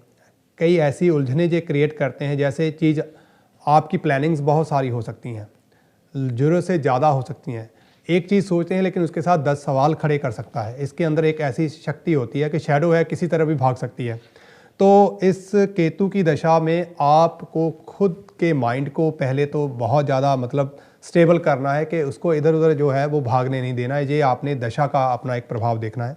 उसके अलावा अभी आपके ऊपर चंद्रमा का अंतर चल रहा है। चंद्रमा आपके भाग्येश हैं और जुपिटर उच्च राशि के ऊपर होकर आपके भाग्य स्थान में बैठे हुए हैं और चंद्रमा राशि में नीच राशि के होकर बैठे हुए हैं। लेकिन मंगल के साथ, मंगल एक ऐसा प्लैनेट है जो चंद्रमा को हर हालत में एक बल प्रदान करता है। तो यहाँ कहीं ना कहीं चंद्रमा नीच राशि का होने से जो कमजोरी चंद्रमा के अंदर आ गई, मंगल कहीं ना कहीं उसको बल दे रहे हैं। तो कुंडली को समझे। और साथ ही साथ चंद्रमा के अपने घर में उच्च के जुपिटर का होना भी अच्छा माना जाता है। क्या ऐसा होगा, ये बात मैं आपसे जारी रखूँगा। अब मुझे लेनी होगी ब्रेक। ब्रेक के बाद प्रोग्राम जन्म कुंडली में मेरा और आपका साथ ठीक 2 बजे तक बना रहेगा। एक कॉलर हमारे साथ जुड़े हुए हैं। पहले तो जी स्वागत आपका फिर से करना चाहूँगा। ब्रेक हो गई थी बीच में आपसे बात करते हुए, तो मैं कह रहा था कि साढ़सती आपके ऊपर है जी। और ये आखिरी फेस है साढ़सती का। और ये शनि का जो ट्रांजिट हुआ है वो हुआ है आपके 2nd हाउस में, आपकी राशि और लगन दोनों से, इसलिए आपको डबल एडवांटेज रहेगा इस चीज़ का। और शनि क्योंकि आपका सुख कारक है, 4th हाउस का, हम इसको कैसे समझे, 4थे घर का लॉर्ड है शनि। और शनि यहाँ पे बैठा हुआ अपनी 3rd आस्पेक्टिंग पावर से सुख के घर को देखेगा और साथ ही साथ आपके पराक्रम का भी, जिसमें आपको इच्छा शक्ति भी प्रदान करेगा जी। अब इससे होगा क्या, क्योंकि फाइनेंस के घर में आया है तो ये आपके फाइनेंस को बढ़ाएगा। तो बढ़ने का कारण क्या होगा, इसमें मैंने कई बार कैलकुलेशन करके ऐसा एक्सपीरियंस किया है कि यो ग्रह जिस घर का लॉर्ड होता है, अगर उसके साथ उसका कनेक्शन आस्पेक्टिंग पावर से हो जाए, दृष्टि से हो जाए या किसी और ग्रह की वजह से हो जाए, तो फिर वो अपने घर के फल पहले देता है। और अब आपके लिए तो एक अच्छी बात ये हो गई कि शनि अपने ही सुख स्थान को देख रहा है और शुभ घर में बृहस्पति की राशि में आने से आपके लिए शुभ हो गया है। तो ऐसी स्थिति में आप घर बेचना चाहें, घर खरीदना चाहें, गाड़ी बदलना चाहें, इसमें बहुत तीव्रता के साथ, हालांकि शनि माना जाता है, जब मैं कह रहा था कि ये बहुत धीरे धीरे एक्शन लेता है, लेकिन जब ये पॉजिटिव हो तब चंद्रमा का साथ भी, क्योंकि भाग्येश का साथ भी साथ में है, जब ये चेंज हुआ है तो मुझे ये लग रहा है कि यहाँ पे आपका भाग्य, आपका धन स्थान का कारक ग्रह और शनि तीनों मिलके आपके लिए यो बहुत देर से आप किसी चीज़ को करने की कोशिश कर रही हैं, स्पेशली घर बेचना, खरीदना, गाड़ी बदलना या चेंज करना, खुद को जगह चेंज करके कहीं और मूव कर लेना, ये सारी की सारी चीज़ों में आपको अब ये सफलता प्रदान करेगा। इससे बेहतर बात अब आपके लिए शायद कोई और हो नहीं सकती। ये शनि का ट्रांजिट ये कहें कि आपके लिए एक वरदान लेके साबित आया है और इसका आप अब पूर्ण आनंद लेने की कोशिश करें। चिंताएं अब आप पहले से आप कम करें। जी, अब आपका सवाल क्या है उसको भी आप बता दीजिए, फिर हम आगे बढ़ते हैं। मैं घर को मैं अपना बेचना चाह रही हूँ, वो घर कब तक बिक जाएगा? ओके, घर कब तक बिक जाएगा। चलो, एक तो चीज़ है कि जो शनि का ट्रांजिट हुआ है बिल्कुल उसी ओर जा रहा है और अब समस्या आगे कि कब तक बिक जाएगा। आप घर बेचकर नया लेना चाहती हैं, क्या करना क्या चाहती हैं उसमें? नया लेना चाहती हूँ। नया, तो दोनों ही चीज़ें, प्रॉपर्टी का जो एक्सचेंज है वो हो रहा है, ठीक है। अभी जैसे मैंने कहा कि चंद्रमा के अंतर में है केतु की दशा और चंद्रमा का अंतर आपका साथ में चल रहा है और यहाँ पे अब आपको इसमें सफलता मिलती हुई दिखाई दे रही है। तो मैं ये सोचता हूँ कि चंद्रमा की ही दशा में आपका जो काम है, लगभग ये जो मंथ अभी चेंज हो गया है 25 तारीख के बाद की जो चेंजेस हुई हैं, ये अपने आप में बेहतरीन है। और मुझे ये लग रहा है कि 19 जनवरी के बाद खास तौर पे, ये जो 19 गई है, हम 25 की बात कर रहे हैं, लेकिन 19 के बाद की जो चेंज हुई है, इसी में आपको एक अच्छा जो भी आपने प्लानिंग की है, अगर आपको अच्छी ऑफर्स नहीं आ रही हैं या कोई देखने ही नहीं आ रहा कुछ भी, अब उसमें बढ़ोतरी होनी शुरू हो जाएगी। और मई तक जो है, अगर आपको जल्दी नहीं है तो मुझे लगता है कि मई, एंड ऑफ मई तक आपका जो ये घर का मसला है जो है वो आपका सॉर्ट आउट हो जाना चाहिए। चंद्रमा की दशा में ही हो जाना चाहिए, अंतर्दशा में।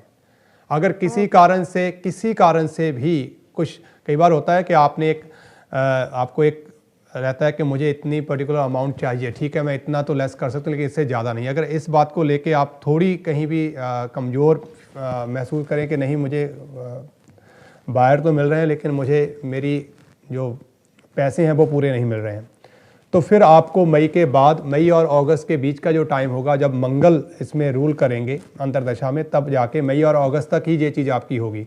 और अगर आप कहीं ना कहीं कॉम्प्रोमाइज़ कर लेते हैं तो मुझे लगता है कि मई तक जो है ये काम हो जाना चाहिए आपका, इसमें कोई और उपाय ज़्यादा करने की ज़रूरत नहीं रहेगी आपको।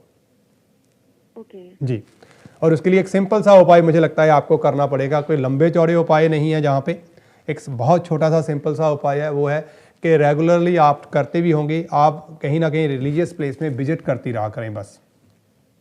जी, मैं एवरी संडे विजिट करती हूँ। हाँ बस ये आपने करना है, यही उपाय इस समय आपको सारी आपकी जो परेशानी है, जो चीज़ें, उसमें आपको फ़ायदा करेगा ये, और किसी दूसरे उपाय की आपको ज़रूरत नहीं पड़ेगी।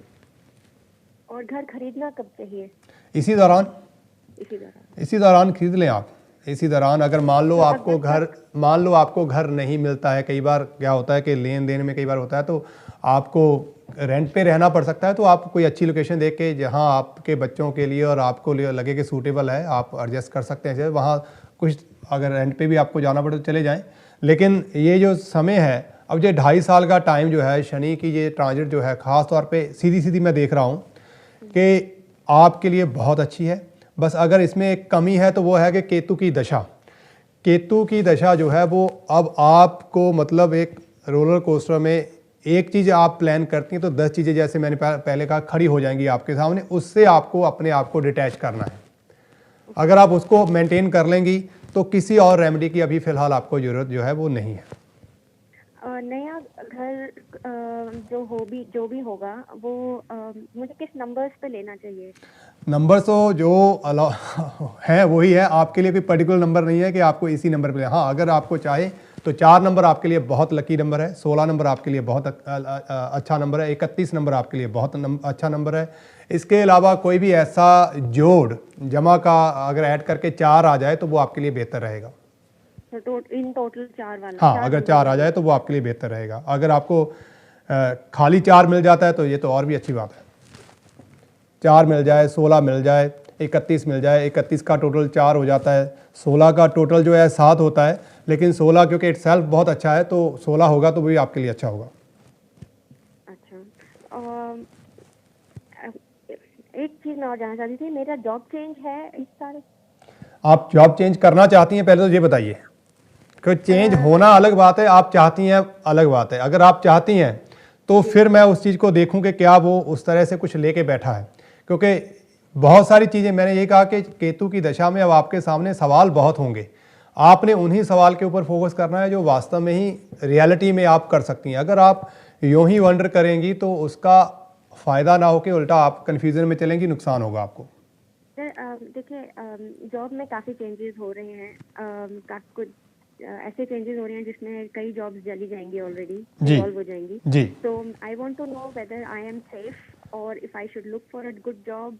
मेरे मन में ये ऐसे ही कई सवाल हैं कि मैं सेफ हूँ या मुझे आगे बढ़ना चाहिए, कहीं और देखना शुरू करना चाहिए। आपको मई के बाद, मंथ ऑफ मई के बाद आपकी जॉब में बड़ी चेंजेस होंगी। ओके। हाँ, अभी नहीं है, अभी एक डर है, लेकिन मई, जैसे ही मई आएगा आपका, अराउंड 15 ऑफ मई के बाद आप मान लीजिए कि फिर आपकी जॉब आपके हाथ से निकल सकती है। इसका मतलब है कि अगर हम उस ओर चलें तो अभी से आपको एक अच्छी प्लानिंग कर लेनी चाहिए। ओके। अगर आपको लगता है कि विद इन 2-3 मंथ, मई से पहले जो होना है वो हो जाएगा, तब तो आपको टेंशन लेने की ज़रूरत नहीं है, क्योंकि मई तक तो, 15 मई तक मान के चलिए, 14 मई तक तो आपका सब कुछ ठीक है। अगर उस दौरान सब कुछ सेटल हो जाता है फिर आपको और जॉब ढूंढने की ज़रूरत नहीं है। लेकिन अगर ये प्रोसेस लंबा चलता है और आपको लगता है कि कमिंग 4-5-6 मंथ तक ऐसा चलता रहेगा, तब आपको नई जॉब के लिए का इंतजाम कर लेना चाहिए। अच्छा, ये अब आपने देखना है कि वो कंडीशन क्या है। अच्छा जी, ओके।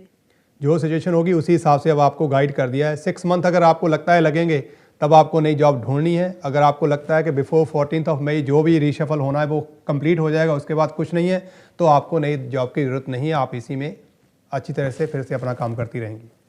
ओके। और बताएं Is there anything you want to tell me?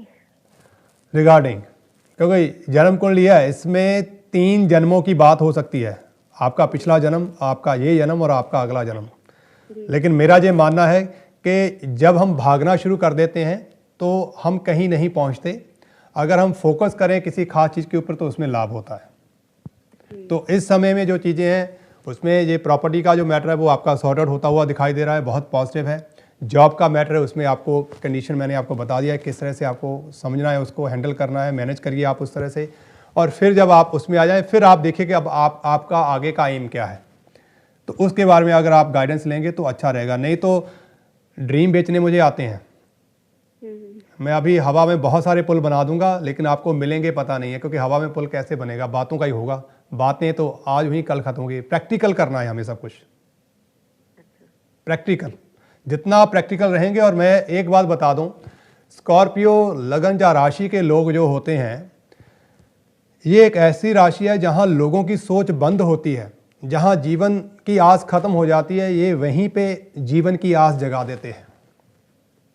इनकी खत्म होकर ही इनकी ज़िंदगी शुरू होती है। ये एक बार फिर से अपने आप को उसी मुकाम पे लेके आते हैं जहाँ से इनको छोड़ना पड़ा था सब कुछ। इनके अंदर इतनी कैपेबिलिटी होती है इनके अंदर। तो आप किसी भी तरह से अपने आप को कमज़ोर ना समझें।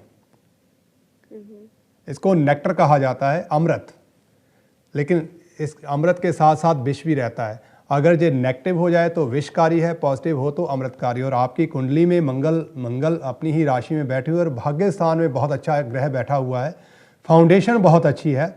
तो मुझे यहाँ पे पॉइजन कम और नेक्टर ज़्यादा दिखाई दे रहा है। तो इसलिए पॉजिटिव रहें, और इससे बड़ी चीज़ आपके जीवन में और कोई हो नहीं सकती। जितना आप पॉजिटिव रहेंगे उतनी ही चीज़ें आप अच्छी तरीके से मैनेज करते चली जाएंगी।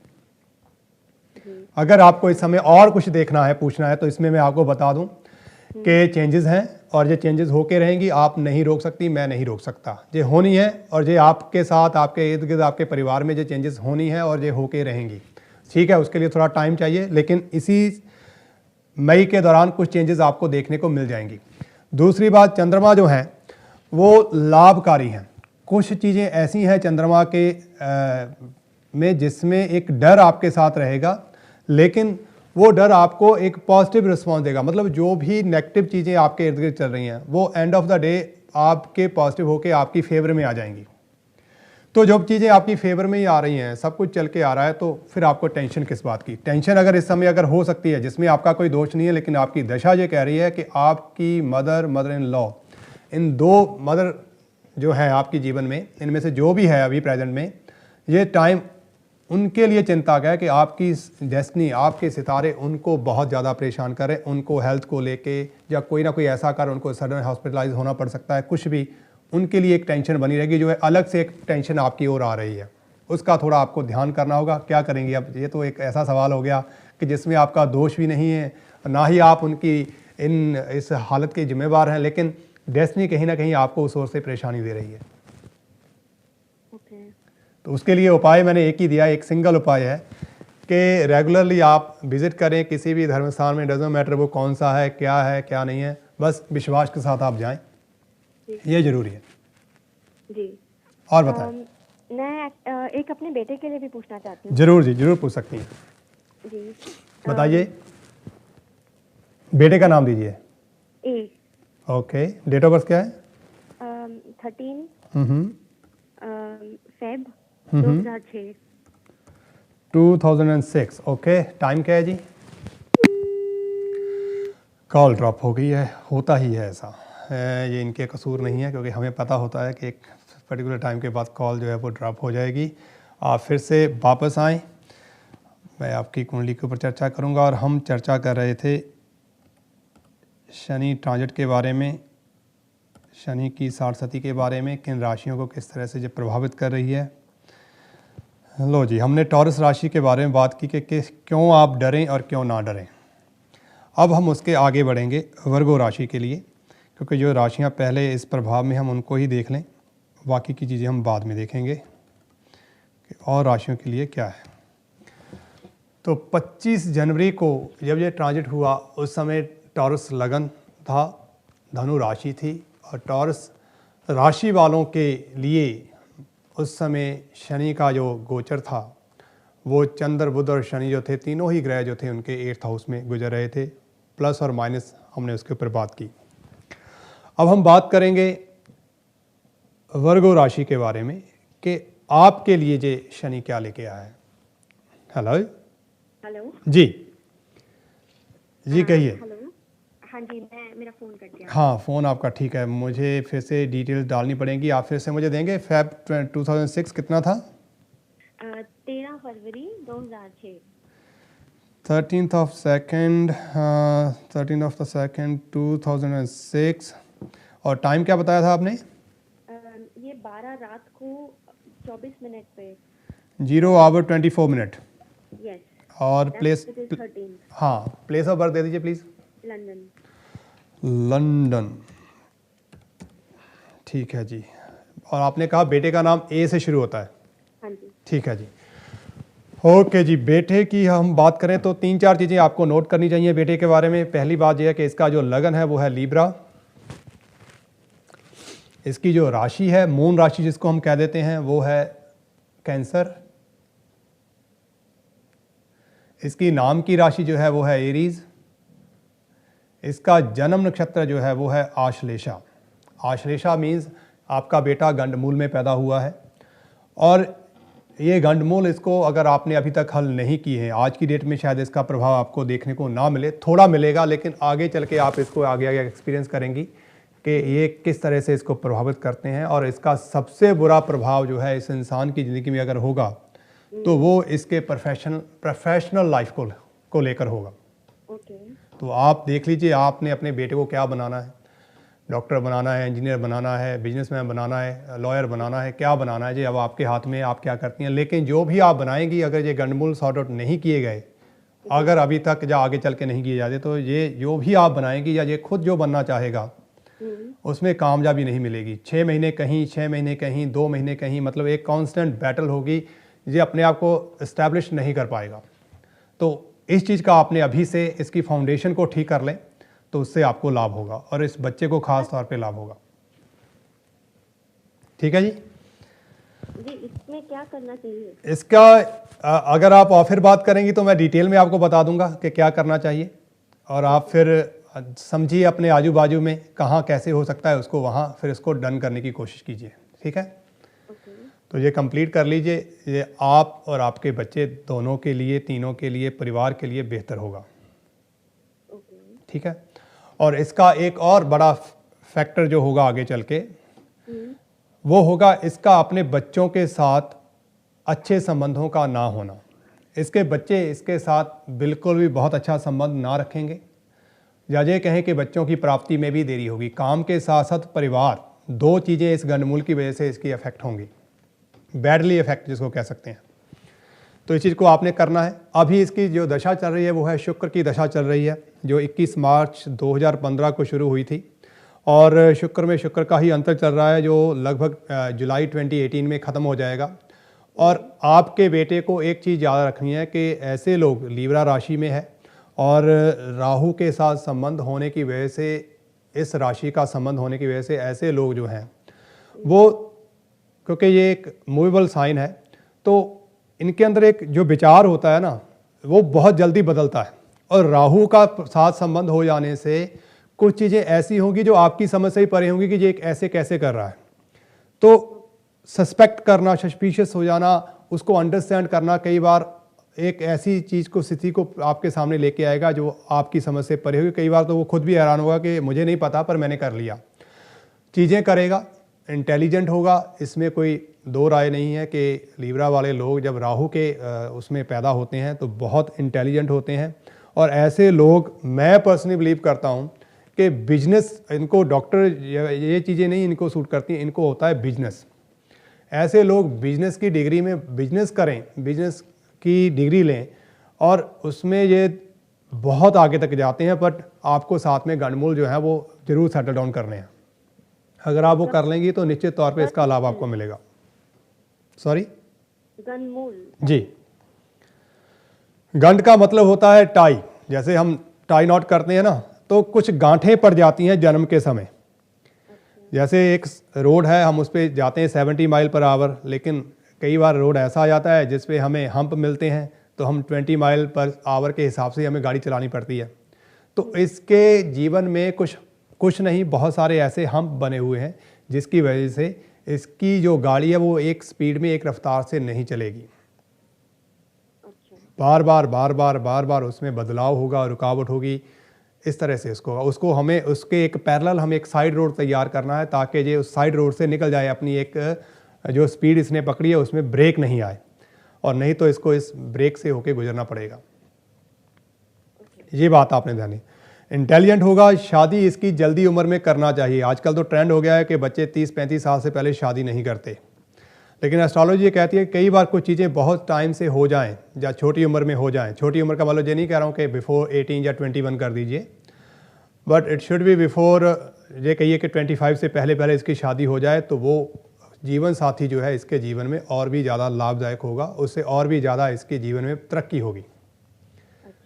मैं कुछ ऐसी बातें बता रहा हूँ जिनका अभी कुछ लेना देना नहीं है। जन्म कुंडली को जब हम सही मायनों में अध्ययन करते हैं तो ये बहुत सारी ऐसी चीज़ें दिखाता है जिसको शायद आज हम प्लान सोच रहे हैं, लेकिन कल हम प्लान ना कर पाएँ। अगर हो जाए तो सोने पे सुहागे वाली बात होती है। तो छोटी उम्र की शादी इसके लिए मुबारक होगी। बाकी उसके बाद इसे पढ़ना है, आगे करना है, वो करता रहे, शादी के बाद सब कुछ होता है। मैं भी पढ़ता रहा हूँ शादी के बाद, तो ये कोई टेंशन वाली बात नहीं है। तो ये चीज़ें चलती रहती हैं, आज तक पढ़ रहा हूँ। तो हम एक ओपिनियन लेके चलते हैं कि नहीं पहले ये होगा फिर उसके बाद हम वो करेंगे। कई बार कुछ चीज़ें होती हैं कि उसमें कुछ चीज़ें साथ में आ जाएं, तो फिर भी आप उन चीज़ों को कर सकते हैं और साथ में आप तरक्की भी बहुत कर लेते हैं। तो इसके जीवन में तरक्की होगी शादी के साथ। शादी हो जाना इसके टाइम में, हालांकि मांगलिक है आपका बेटा, मैं बहुत कम कहता हूँ कि मांगलिक है, लेकिन आपका बेटा मांगलिक है। मांगलिक होने के बावजूद भी मैं ये कहूँगा कि हालांकि ये मांगलिक में कहा जाता है कि 28 साल से पहले शादी ना की जाए, ये एक पेट फार्मूला है एस्ट्रोलॉजी में। इसके बावजूद भी मैं आपको ये कहूँगा, सजेस्ट कर रहा हूँ कि इसकी शादी जल्दी होनी चाहिए। और ये भी नहीं कह रहा हूँ कि इसकी शादी मांगलिक लड़की से होनी चाहिए। ये चीज़ें जो हैं इनसे हमें आगे बढ़ना है। तो ये जो साइकोलॉजी या ये जो चीज़ें हमें बताई गई हैं कि तब तक ना करें या मांगलिक लड़की हो, इन सब चीज़ों से थोड़ा ऊपर उठ के हमें आगे बढ़ना होगा। शादी इसकी पहले हो जानी चाहिए, मांगलिक लड़की हो या ना हो, लेकिन कंपैटिबिलिटी अगर आप करेंगे, और उसमें बहुत सारे ऐसे योग होते हैं जिनसे जो मांगलिक योग है वो ख़त्म हो जाता है ऑटोमेटिकली। ऐसी लड़की इसके लिए ज़रूर उस विधाता ने बनाई होगी जो इसके इस मांगलिक दोष को ख़त्म कर दे उस समय में, और इसकी तरक्की में इसकी सहायक हो। ठीक है, तो कुछ चीज़ों को आपको नए नज़रिए से देखना होगा। प्रैक्टिकल एस्ट्रोलॉजी इसी को कहते हैं कि हम प्रैक्टिकली क्या देखें, तो इसको इस तरह से हमें इसकी लाइफ में जो है लेके आना है। और साथ ही साथ ये कहूँगा कि वीनस की दशा, वीनस इसके 8th हाउस के लॉर्ड हैं, लग्नेश होकर भी, और सजिटेरियस में बैठे हुए हैं। तो मैं ये कहूँगा कि इस दौरान चोट आदि लगने का डर रहता है ऐसे बच्चों को, ख़ास तौर पे बाजू के ऊपर, माथे के ऊपर, हाथों में चोट जो है वो आ जाती है। तो चोट का थोड़ा ध्यान रखें। अगर चोट आएगी तो अगर ख़ास तौर पे माथे या इसके होठों के ऊपर चोट आती है तो निश्चित तौर पे, या ऑलरेडी इसके ऐसी कोई चोट है जो आपको लगता है कि हाँ इसके माथे के ऊपर एक सकार पहले से बन गया है इसके, है ना? हाँ बिल्कुल, क्योंकि वो कई बार ग्रह ऐसा करता है, तो पहले से बन गया है। तो फिर आपको कभी भी ज़िंदगी में इसकी शादी करनी हो, चाहे 28 के बाद करें, चाहे 25 से पहले करें, जो भी आपने करना है, कंपैटिबिलिटी ज़रूर करवानी पड़ेगी। ठीक, ये इस बात का आपने खास तौर पे ध्यान रखना है। चांदी का एक कड़ा इसके हाथ में हमेशा डाल के रखना है आपने। चांदी की एक बैंगल इसके हाथ में डाल के रखें, जो इसके लिए बहुत ज़रूरी है। बच्चा आपका पढ़ेगा, लेकिन जिस एक स्थान पे बैठ के कंसंट्रेशन दिखाएगा ऐसा आपको नहीं मिलेगा। खांसी इसको रहेगी, पेट और खांसी की प्रॉब्लम्स इसको रहेंगी, उसका साथ में आपको ध्यान रखना होगा। टाइम टू टाइम पेट और खांसी, और चांदी जैसी चीज़ें, जैसे हम लोग अक्सर कहते हैं चांदी पहन दो। चांदी का कड़ा तो ठीक है, लेकिन गले में चांदी डालना या और किसी तरह से चांदी का प्रयोग करना, इसको एलर्जिक रिएक्शन होगा। सिल्वर से एलर्जी हो सकती है ऐसे, चांदी से। तो इस चीज़ का आपने साथ में ध्यान रखना है। सॉरी, चांदी का कड़ा राइट हैंड में हो? राइट, हाँ, जब डालना है तो राइट हैंड में डालना है, बिल्कुल। मैं ये जानना चाहती हूँ कि ये अभी कई चेंजेस हो रहे हैं, इसके एडमिशन के लिए देख रहे हैं, इसका अच्छी जगह हो जाएगा एडमिशन, इसके हिसाब से आपको लगता है घर मूव हो जाएगा हमारा? हाँ, इसके हिसाब से घर मूव हो जाएगा। ये भी आपका एक अच्छा क्वेश्चन है कि क्या हो जाएगा। तो इस हिसाब से अगर मैं देखूं तो मुझे ये दिखाई दे रहा है कि ये सपोर्ट कर रहा है इस बात को कि जो चेंज ऑफ प्लेस जो है वो दिख रहा है। तो चाहे वो स्कूल हो जाए चाहे घर हो जाए, उसमें इसके सितारे जो हैं वो आपको सपोर्ट कर रहे हैं, तो उसमें इसकी तरफ से कोई रुकावट नहीं है कि दशा अपने आप में एक अच्छी है। और मुझे तो ये भी लग रहा है साथ में कि ज़्यादा प्रायोरिटी तो शायद आप इस बच्चे को ही दे रही होंगी कि चलो इसके लिए एक अच्छा स्कूल मिल जाए, अच्छी एजुकेशन हो, अच्छी लोकेलिटी मिल जाए, तो ये ज़्यादा ही कारण होगा उस चीज़ में कि ऐसा सब कुछ हो। तो इसकी डेस्टिनी भी इस तरह से अभी चल रही है, तो उसमें कोई दिक्कतें तो नहीं दिखाई दे रही मुझे। ओके। जी, इसके पिता के साथ संबंध कैसे हैं? वो ख़राब रहेंगे। ओके। जी, उनके साथ मिलना जुलना तो है, मगर साथ मतलब मेरे साथ ज़्यादा रहता है। तो मैं ये जानना चाहती हूँ, जब खराब संबंध है तो भी ऐसे ही चलता रहेगा या कहीं रुकावट है या? नहीं, पिता के साथ सब खराब संबंध रहेंगे, इसका मतलब ये नहीं है कि बहुत कुछ ऐसा बुरा हो जाएगा। संबंध खराब रहेंगे, वो आज भी हैं, कल भी हैं और परसों भी हैं, वो रहेंगे ही रहेंगे। तो सुधार नहीं होगा उसमें? उसमें सुधार किसी खास कोई ऐसा कोई जैसे जैसे इसकी शादी की बात कर रहा हूँ, कुछ ऐसी कुछ चेंजेस होंगी जिससे होगा, लेकिन तब तक बच्चे बहुत आगे बढ़ जाते हैं तो बच्चे अपनी अपनी लाइफ शुरू कर देते हैं। सुधार का मतलब ये है कि एक साथ एक कम्युनिकेशन, एक अंडरस्टैंडिंग, उसके हिसाब से कुछ प्लानिंग करना, उसके ऊपर एक्शन लेना, वो चीज़ें कहीं ना कहीं मुझे दिखाई नहीं दे रही हैं। अब जैसे इसके एजुकेशन की वजह से?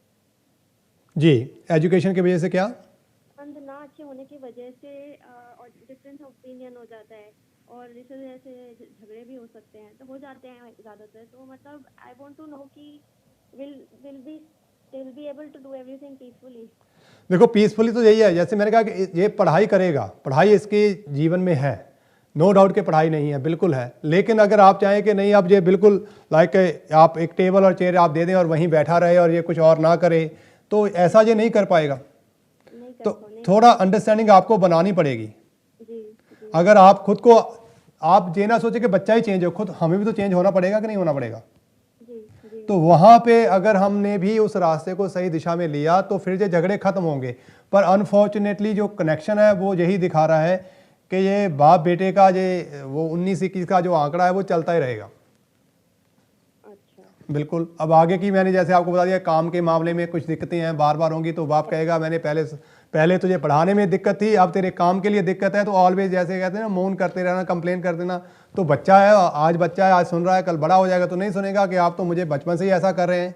जी नहीं, फादर और मैं हम साथ नहीं रहते, इसलिए मैं ये सब आपसे इस तरह से पूछ रही हूँ। हाँ, जैसे भी है, जो भी प्रेशर है उसमें ये चीज़ें इस तरह से रहेंगी, कोई भी कारण हो, साथ है नहीं है जो भी है, लेकिन इनका आपस में एक तालमेल जो है वो बिगड़ा हुआ है। उसमें कुछ अंडरस्टैंडिंग, मतलब दोनों ही तरफ से एफर्ट जो है वो बराबर के होंगे, तभी बात बनेगी। लेकिन आज की डेट में मैं ये चाहूँगा कि बच्चे से ज़्यादा अगर कोई चीज़ आप कर सकते हैं तो वो आप कर सकते हैं जी। उसको करने की कोशिश करिए। तो आपने जैसे ये बताया कि एक गनमोल सेटल करना है, वो सॉरी, जो आपने बोला अश्लेषा नक्षत्र का उपाय है जो मस्त है, गनमूल को सेटल करना है, वो किससे करना होगा? किससे? आवाज नहीं आई, सॉरी, फिर से कही, किस लिए, कैसे? मैं समझा नहीं बात। आपने मुझे अभी थोड़ी देर पहले बताया कि अश्लेषा का उपाय करना होगा। जी। अश्लेषा नक्षत्र जो गनमूल सेटल करना है, जी, वो कैसे करना होगा? मैंने आपको कहा कि ऑफ एयर आप फीडबैक नंबर आपकी स्क्रीन के ऊपर आएगा, वहां मुझे कॉल कर ले, मैं आपको बता दूंगा, यही हो जाएगा सब कुछ। मैं पास हूँ नहीं, आप नंबर दे सकेंगे? हाँ, आप होल्ड करें, मैं आपको नंबर देता हूँ, ठीक है जी। प्रिय दर्शकों, आप भी बने रहे मेरे साथ। एक ब्रेक के बाद प्रोग्राम जन्म कुंडली में शायद caller, hello, thank you so much. Okay, thank you जी।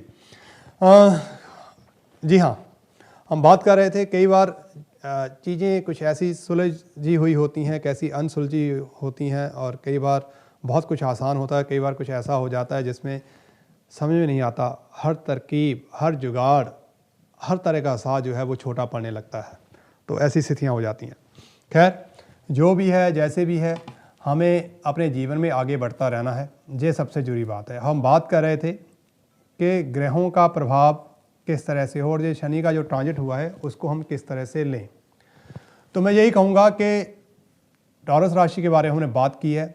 25 जनवरी को जब ये ट्रांजिट हुआ था, उस समय बाकी राशियों की स्थिति कैसी, तो हम वर्गों की बात करें, क्योंकि ये 2.5 साल का ये समय है।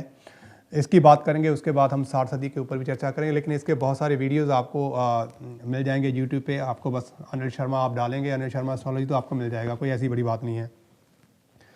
और साथ ही साथ मेरा और आपका साथ अभी और 24-25 मिनट का है। अगर इस प्रोग्राम में आप भाग ले सकते हैं, करना चाहते हैं मेरे साथ बात, तो नंबर आपकी स्क्रीन के ऊपर है, आप इस नंबर को डायल कर मेरे साथ बात कर सकते हैं।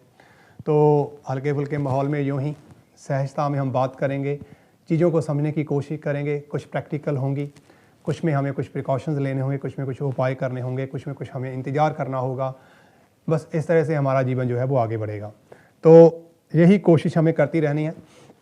तो जिस समय ये चेंज हुई वर्गो राशि वालों के लिए, क्योंकि मुझे याद है कि आज से 2.5 साल पहले, 2.5 साल, हाँ लगभग 2.5 साल पहले की बात है, जब प्रोग्राम हुआ करता था तो सारे वर्गों वाले आया करते थे, मेरे ऊपर 60 सती है, मेरे ऊपर 60 सती है, मेरे ऊपर 60 सती है। तो कम से कम 2.5 साल में उन्होंने मुझे परेशान नहीं किया 60 सती को लेकर। लेकिन और परेशानियां उनकी यूँ की त्यों रहीं। क्यों? क्योंकि ये खाली और खाली एक चीज़ को ही हम ज़्यादा नहीं कर सकते, हमें चीज़ों को समझना होता है।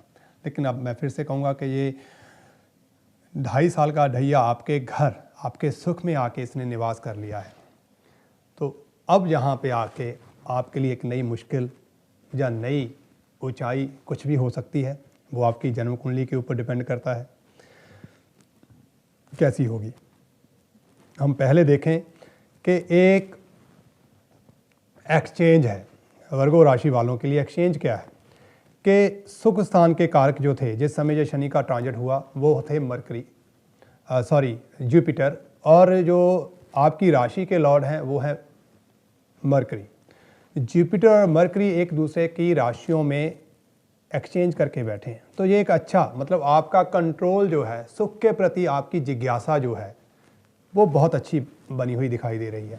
अपने आप में एक बहुत अच्छा उसको मैं देख रहा हूँ, और ये होनी भी चाहिए। जब कुछ ऐसी प्लेसमेंट होती है कुंडली में, तो निश्चित तौर पे देखा जाता है कि उस पर्टिकुलर इंसान का ध्यान घूम फिर के उन चीज़ों के ऊपर आ जाता है जो चीज़ें मतलब उनके जीवन में बहुत महत्वता रखती हैं। जैसे घर है किसी के पास, लेकिन एक आदमी के दिमाग में यही बात चलती कि नहीं, मुझे तो इससे भी बड़ा घर चाहिए। उससे बड़ा घर आ गया तो वो कहता है मुझे मेंशन चाहिए। फिर उसे लगता है नहीं, मुझे इस देश में नहीं, मुझे दूसरे देश में भी चाहिए। मुझे अब इंडिया जाना है तो मेरा अपना हो, मैं होटल में नहीं रहना चाहता। मैं यूरोप जाता हूँ तो मेरे पास एक विला हो, वहाँ पे मैं जाके एडजस्ट करूँ। तो कई बार ऐसी चीज़ें इंसान के जीवन में होती हैं, तो घूम फिर के इंसान जो है उन चीज़ों को बढ़ाने में लगा रहता है। तो यहीं वर्गो राशि वालों के लिए देख रहा हूँ कि ये एक्सचेंज कहीं ना कहीं इस समय आपके दिमाग में घर, प्रॉपर्टी, उसकी शानो शौकत, उसकी रेनोवेशन, उसका सुंदरना संवारना, ये सब चीज़ें कहीं ना कहीं आपके इर्द गिर्द घूम रही हैं। और वहाँ आकर अब शनि महाराज बैठ गए। जिस समय ट्रांजिट हुआ तो चंद्रमा भी उसी राशि में थे। शायद कोई आवाज़ मुझे आ रही है कानों में। हेलो हेलो, मैं अपने संदे ब्याह बारे पूछना चाहती हूँ। जी जरूर जी। हाँ जी, उसका ब्याह कब तक होगा? उसका डेट ऑफ बर्थ चाहिए आपको? हाँ जी बिल्कुल चाहिए जी। 10/8/1987। ठीक है जी, 10/8/1987। टाइम की है जी? मॉर्निंग 6:16। ਕਿਹੜੀ ਜਗ੍ਹਾ ਜਨਮ ਹੋਇਆ? वेस्ट ब्रोमिच। ਓਕੇ ਜੀ, ਵੈਸਟ ਬ੍ਰੋਮਿਚ ਦੇ ਵਿੱਚ ਜਨਮ ਹੋਇਆ। ਠੀਕ ਹੈ ਜੀ। ਤੇ ਬੇਟੇ ਦੇ ਨਾਂ ਦਾ ਪਹਿਲਾ ਅੱਖਰ ਦੇ ਦਿਓ। P for ਪਾਪਾ? ਹਾਂਜੀ, T for okay, T for tango. Alright ਜੀ। ਤੁਸੀਂ ਦੱਸਿਆ ਜੀ 10 ਅਗਸਤ 1987 6:16 ਸਵੇਰ ਦੇ, ਤੇ ਵੈਸਟ ਬ੍ਰਮ ਦਾ ਬੱਚੇ ਦਾ ਜਨਮ ਹੈ ਤੁਹਾਡੇ ਦਾ। ਹਾਂਜੀ ਆਲਰਾਈਟ ਜੀ। ਉਹ ਦੇਖਦੇ ਹਾਂ ਜੀ ਕੀ ਕਹਿੰਦਾ ਆ ਸਾਹਿਬ। ਤੇ ਸ਼ਾਦੀ ਦੀ ਗੱਲ ਤੁਸੀਂ ਕਰ ਰਹੇ ਹੋ। ਹਾਂਜੀ।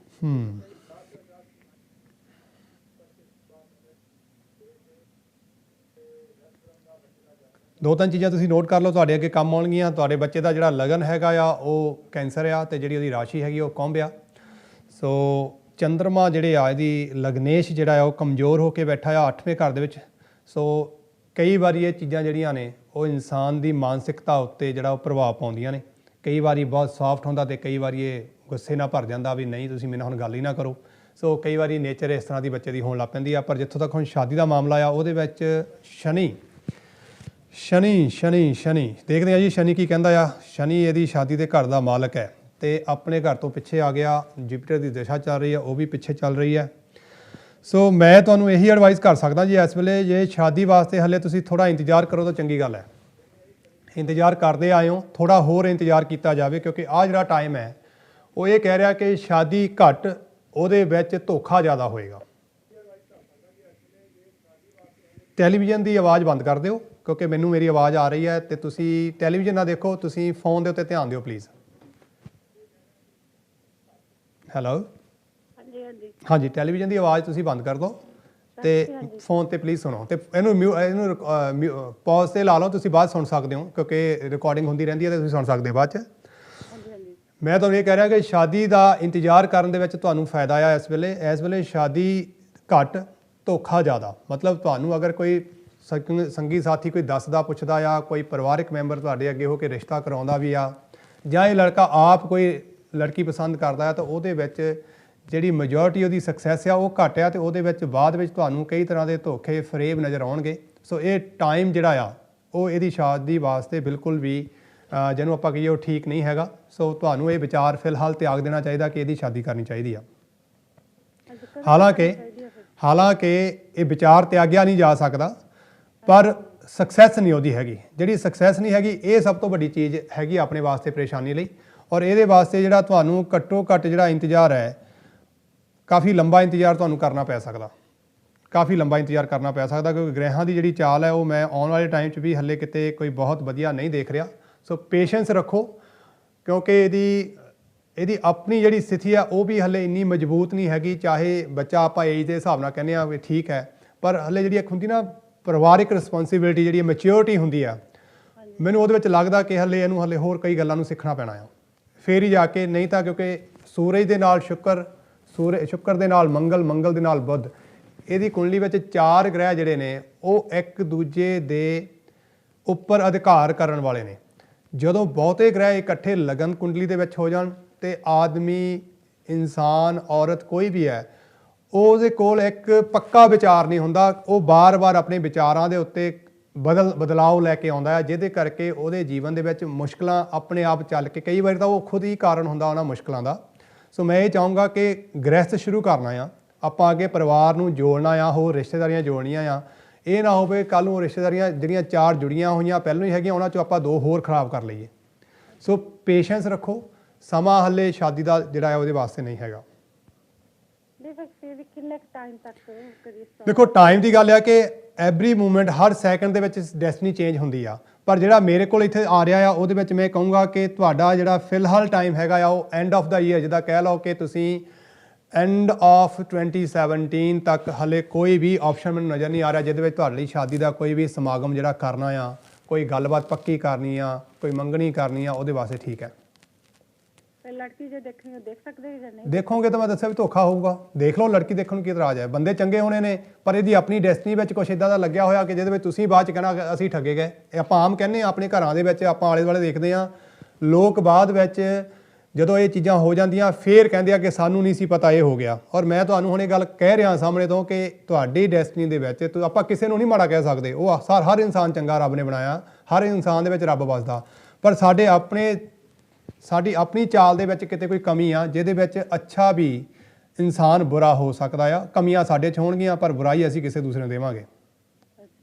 ਸੋ ਇਸ ਕਰਕੇ ਨਾ ਇਹ ਟਾਈਮ ਕਰੋ, ਕੋਸ਼ਿਸ਼ ਕਰਦੇ ਰਹੋ, ਪਰ ਉਹਨੂੰ ਪੱਕਾ ਨਾ ਕਰਿਓ। ਕੋਸ਼ਿਸ਼ ਕਰਨ, ਤੁਹਾਨੂੰ ਪਤਾ ਇੱਥੇ ਤਾਂ ਬੱਚੇ ਕਹਿੰਦੇ ਅਸੀਂ 6 ਮਹੀਨੇ ਗੱਲ ਕਰਨੀ ਆ, ਸਾਲ ਗੱਲ ਕਰਨੀ ਆ, ਫਿਰ ਦੇਖਾਂਗੇ ਕੀ ਕਰਨਾ ਆ। ਟਾਈਮ ਉੱਦਾਂ ਹੀ ਲੰਘ ਜਾਂਦਾ ਆ। ਸੋ ਮੈਂ ਸਮਝ ਸਕਦਾ ਤੁਹਾਡੀ ਗੱਲ ਨੂੰ, ਪਰ ਇਹ ਟਾਈਮ ਸਹੀ ਨਹੀਂ ਹੈਗਾ ਵੀ ਕਿਸੇ ਵੀ ਰਿਸ਼ਤੇ ਨੂੰ ਪੱਕੇ ਕਰਨ ਵਾਸਤੇ ਟਾਈਮ ਸਹੀ ਨਹੀਂ ਹੈਗਾ। ਉਹਦੇ ਨਾਲ ਤੁਹਾਨੂੰ ਨੁਕਸਾਨ ਹੋਏਗਾ। ਸੋ ਐਂਡ ਆਫ ਦਾ ਡੇ ਮੈਂ ਤਾਂ ਤੁਹਾਡੇ ਫਾਇਦੇ ਨੁਕਸਾਨ ਦੀ ਗੱਲ ਤੁਹਾਨੂੰ ਦੱਸਣੀ ਹੈ ਚ ਨਾ ਤਾਂ ਮੇਰਾ ਕੋਈ ਫਾਇਦਾ ਆ, ਤੁਹਾਡਾ ਬਣ ਜਾਵੇ ਮੇਰਾ ਕੋਈ ਫਾਇਦਾ ਨਹੀਂ, ਤੁਹਾਡਾ ਟੁੱਟ ਜਾਵੇ ਮੇਰਾ ਕੋਈ ਨੁਕਸਾਨ ਨਹੀਂ। ਪਰ ਮੇਰਾ ਫਾਇਦਾ ਨੁਕਸਾਨ ਇਹੀ ਆ ਕਿ ਜੇ ਮੈਂ ਤੁਹਾਨੂੰ ਕੋਈ ਗਾਈਡ ਕਰ ਰਿਹਾ ਵੀ ਤੁਸੀਂ ਉਸ ਚੀਜ਼ ਨੂੰ ਅਗਰ ਸਮਝੋਗੇ ਤੇ ਉਹਦੇ ਵਿੱਚ ਤੁਹਾਡਾ ਭਲਾ ਹੋਏਗਾ। ਬਸ ਇੰਨਾ ਹੀ ਮੇਰਾ ਕੰਮ ਹੈ। ਸੋ ਇਹਦੇ ਵਿੱਚ ਇਹ ਕਹਿ ਰਿਹਾ ਹੈ ਕਿ ਐਂਡ ਆਫ ਦਸੰਬਰ ਤੱਕ, ਸਾਲ ਦੇ ਐਂਡ ਤੱਕ ਜਿਹੜਾ ਆ, ਅਗਰ ਤੁਸੀਂ ਕੋਈ ਵੀ ਰਿਸ਼ਤਾ ਪੱਕਾ ਕਰਦੇ ਹੋ, ਦੇਖਣ 'ਚ ਕੋਈ ਬੁਰਾਈ ਨਹੀਂ, ਰਿਸ਼ਤਾ ਪੱਕਾ ਕਰ ਦਿੰਦੇ ਹੋ ਤੇ ਬਾਅਦ ਤੁਹਾਨੂੰ ਕਈ ਗੱਲਾਂ ਦੇਖਣ ਨੂੰ ਸੁਣਨ ਨੂੰ ਮਿਲਣੀਆਂ ਜਿਹਦੇ ਵਿੱਚ ਫਿਰ ਬਾਅਦ ਤੁਸੀਂ ਪਛਤਾਓਗੇ ਸਾਨੂੰ ਪਹਿਲਾਂ ਨਹੀਂ ਪਤਾ ਲੱਗਾ। ਮੈਂ ਇਸ ਗੱਲ ਦਾ ਤੁਸੀਂ ਪਰਹੇਜ਼ 'ਚ ਰੱਖ ਕੇ ਚੱਲੋ। ਸੋ ਇਹਦੇ ਨਾਲ ਤੁਹਾਡੇ ਜਿਹੜੇ ਆ ਬੱਚੇ ਦੀ ਜ਼ਿੰਦਗੀ ਵਿੱਚ ਸਕੂਨ ਚਾਹੀਦਾ ਆਪਾਂ ਨੂੰ। ਵਿਆਹ ਇੱਕ ਛੋਟਾ ਸ਼ਬਦ ਹੈ ਪਰ ਇਹਦੇ ਨਾਲ ਜ਼ਿੰਮੇਵਾਰੀਆਂ ਬਹੁਤ ਵੱਡੀਆਂ ਨੇ। ਠੀਕ ਹੈ ਨਾ? ਪਰਿਵਾਰਾਂ ਦੇ ਨਾਲ ਪਰਿਵਾਰ ਜੁੜਦੇ ਨੇ, ਨਵੇਂ ਸਿਰ ਜੁੜਦੇ ਨੇ, ਨਵੀਆਂ ਰਿਸ਼ਤੇਦਾਰੀਆਂ ਜੁੜਦੀਆਂ, ਬਹਿਣਾ ਉੱਠਣਾ ਹੁੰਦਾ।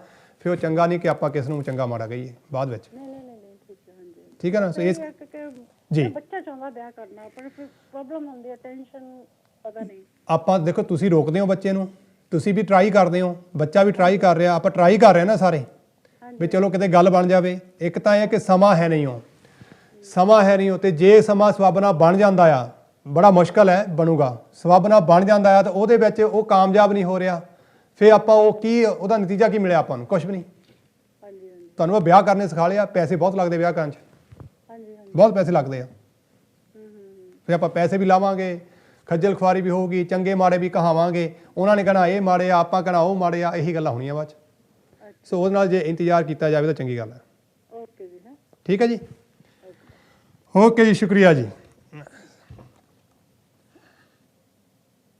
कुछ शादी को भटक रहे, शादी को कुछ भटक रहे, कुछ की शादी टूट रही है, कुछ ऐसा ही मैंने आज एक पोएम जो थी उसमें कहा था कि कईयों की शादियां टूट रही हैं और कुछ चाहते हैं कि शादी हो जाए।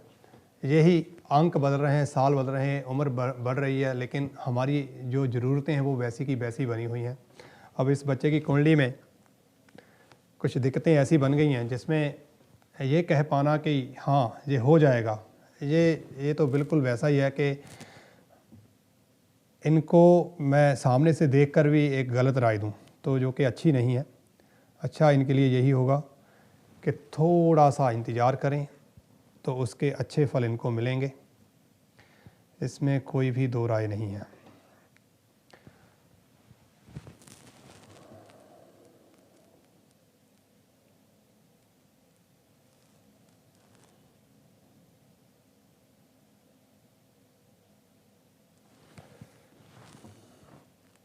जो हो सकता था उसमें देरी हो गई है, चलो किया क्या जा सकता है। जी हाँ, हम बात कर रहे थे साढ़सती के बारे में, वर्गो राशि के बारे में कि आपको किस तरह से ये प्रभावित करेगी। अभी भी हमारे पास आखिरी के 14 मिनट हैं, अगर आप कॉल करना चाहें, इस प्रोग्राम में भाग लेना चाहें, नंबर आपकी स्क्रीन के ऊपर, इस नंबर को डायल कर आप मेरे साथ बात कर सकते हैं। और मैं कोशिश ये करूँगा अधिक से अधिक कि जो बात आपके लिए फ़ायदेमंद हो। जैसे मैं चाहता तो इनको कहता कि भाई आपका ये ग्रह ख़राब है, आपको ये जेम स्टोन डालना होगा, आपको अब ये चीज़ करनी होगी, आपको अब वो चीज़ करनी होगी। कई बार ऐसी चीज़ें करके हम चीज़ें कर तो लेते हैं लेकिन बाद में उनको संभालना मुश्किल हो जाता है। लेकिन अगर डेस्टिनी खुद उस ओर हमें लेके चले, अच्छा हो और वो समागम, तब उसको कर लेना अच्छा होता है। लेकिन जब फोर्सफुली कोई चीज़ की जाती है तो उसका निश्चित तौर पे नुकसान होता है। मान सकता हूँ कि बृहस्पति और शुक्र जो थे इस समय इस बच्चे के जो मेन कारण होते हैं, शुभ ग्रह माने जाते हैं, लेकिन मेरा नज़रिया कुछ उनसे हटके ही होता है। वो ज़रूर पुश कर रहे हैं कि शादी हो जाए, लेकिन अब देरी हो चुकी है। अगर ये कहीं पहले मिलते तो शायद ज़रूर फोर्स कर लेते और वो शायद अच्छा भी होता, लेकिन अभी तो टाइम बिल्कुल ठीक नहीं है। तो क्या करें, अब इनको जानबूझ के तो गलत राय दी नहीं जा सकती। ठीक है जी, अब हम बात कर रहे थे वर्गो राशि के, जैसे कि जो घर इंसान के प्रति, हम इंसान को समझें कैसे। इंसान को समझने के लिए जहाँ उसकी हम फिज़ीक देखते हैं कि ये पतला है, ये मोटा है, ये ठीक है, ये गोरा है, ये काला है, ये ऊंचा है, ये नीचा है, हम ऐसे तरह से उसको एनालाइज करते हैं इंसान को। यही हमारी प्रकृति है। हालांकि हम ये कहते हैं कि नहीं, जिसको जो मिला है वो उसमें उसकी क्या फ़ॉल्ट है, ये भी हम साथ में कहते हैं ताकि हम किसी के साथ रूड ना हो, समझ सकते हैं, क्योंकि हम रूड होना नहीं चाहते, लेकिन तरीका यही है किसी को समझने का। इसके अलावा दूसरा तरीका होता है उसकी बोलचाल, उसकी क्वालिफ़िकेशन, उसकी लिविंग, उसका स्टेटस, वो क्या करता है। तो ये सारी चीज़ें किसी इंसान के बारे में हमें बताती हैं। जन्म कुंडली में लगन जो है, फर्स्ट हाउस ऑफ द कुंडली जो है, वो बहुत इम्पॉर्टेंट होता है। वो दिखाता है कि इंसान कैसा, किस तरह का, उसके अंदर क्या क्या अच्छे गुण हैं और क्या क्या बुरे गुण हैं, और उसके अंदर किस चीज़ की अधिकता ज़्यादा रहेगी। जैसे वर्गो राशि की बात कर रहा हूँ, तो जिस समय शनि चेंज हुए, ट्रांजिट हुआ उनका शनि का, तो वो बृहस्पति की राशि में एंटर कर चुके हैं। और उस समय वर्गो राशि की स्थिति क्या थी, वर्गो राशि में जुपिटर जो है 4th हाउस के लॉर्ड हैं, वो लगन में बैठे हुए हैं। तो लगन के लॉर्ड 4th हाउस में, या राशि के लॉर्ड 4th हाउस में थे। क्योंकि लगन और राशियाँ बराबर ही होती हैं, लेकिन लगन में हम बहुत लंबा दशाओं और अध्ययन करके करते हैं। चंद्र कुंडली में हम रोज़ रोज़ जो चीज़ें होती हैं उसको जानने की कोशिश करते हैं, जो ट्रांजिट होता है उसके हिसाब से।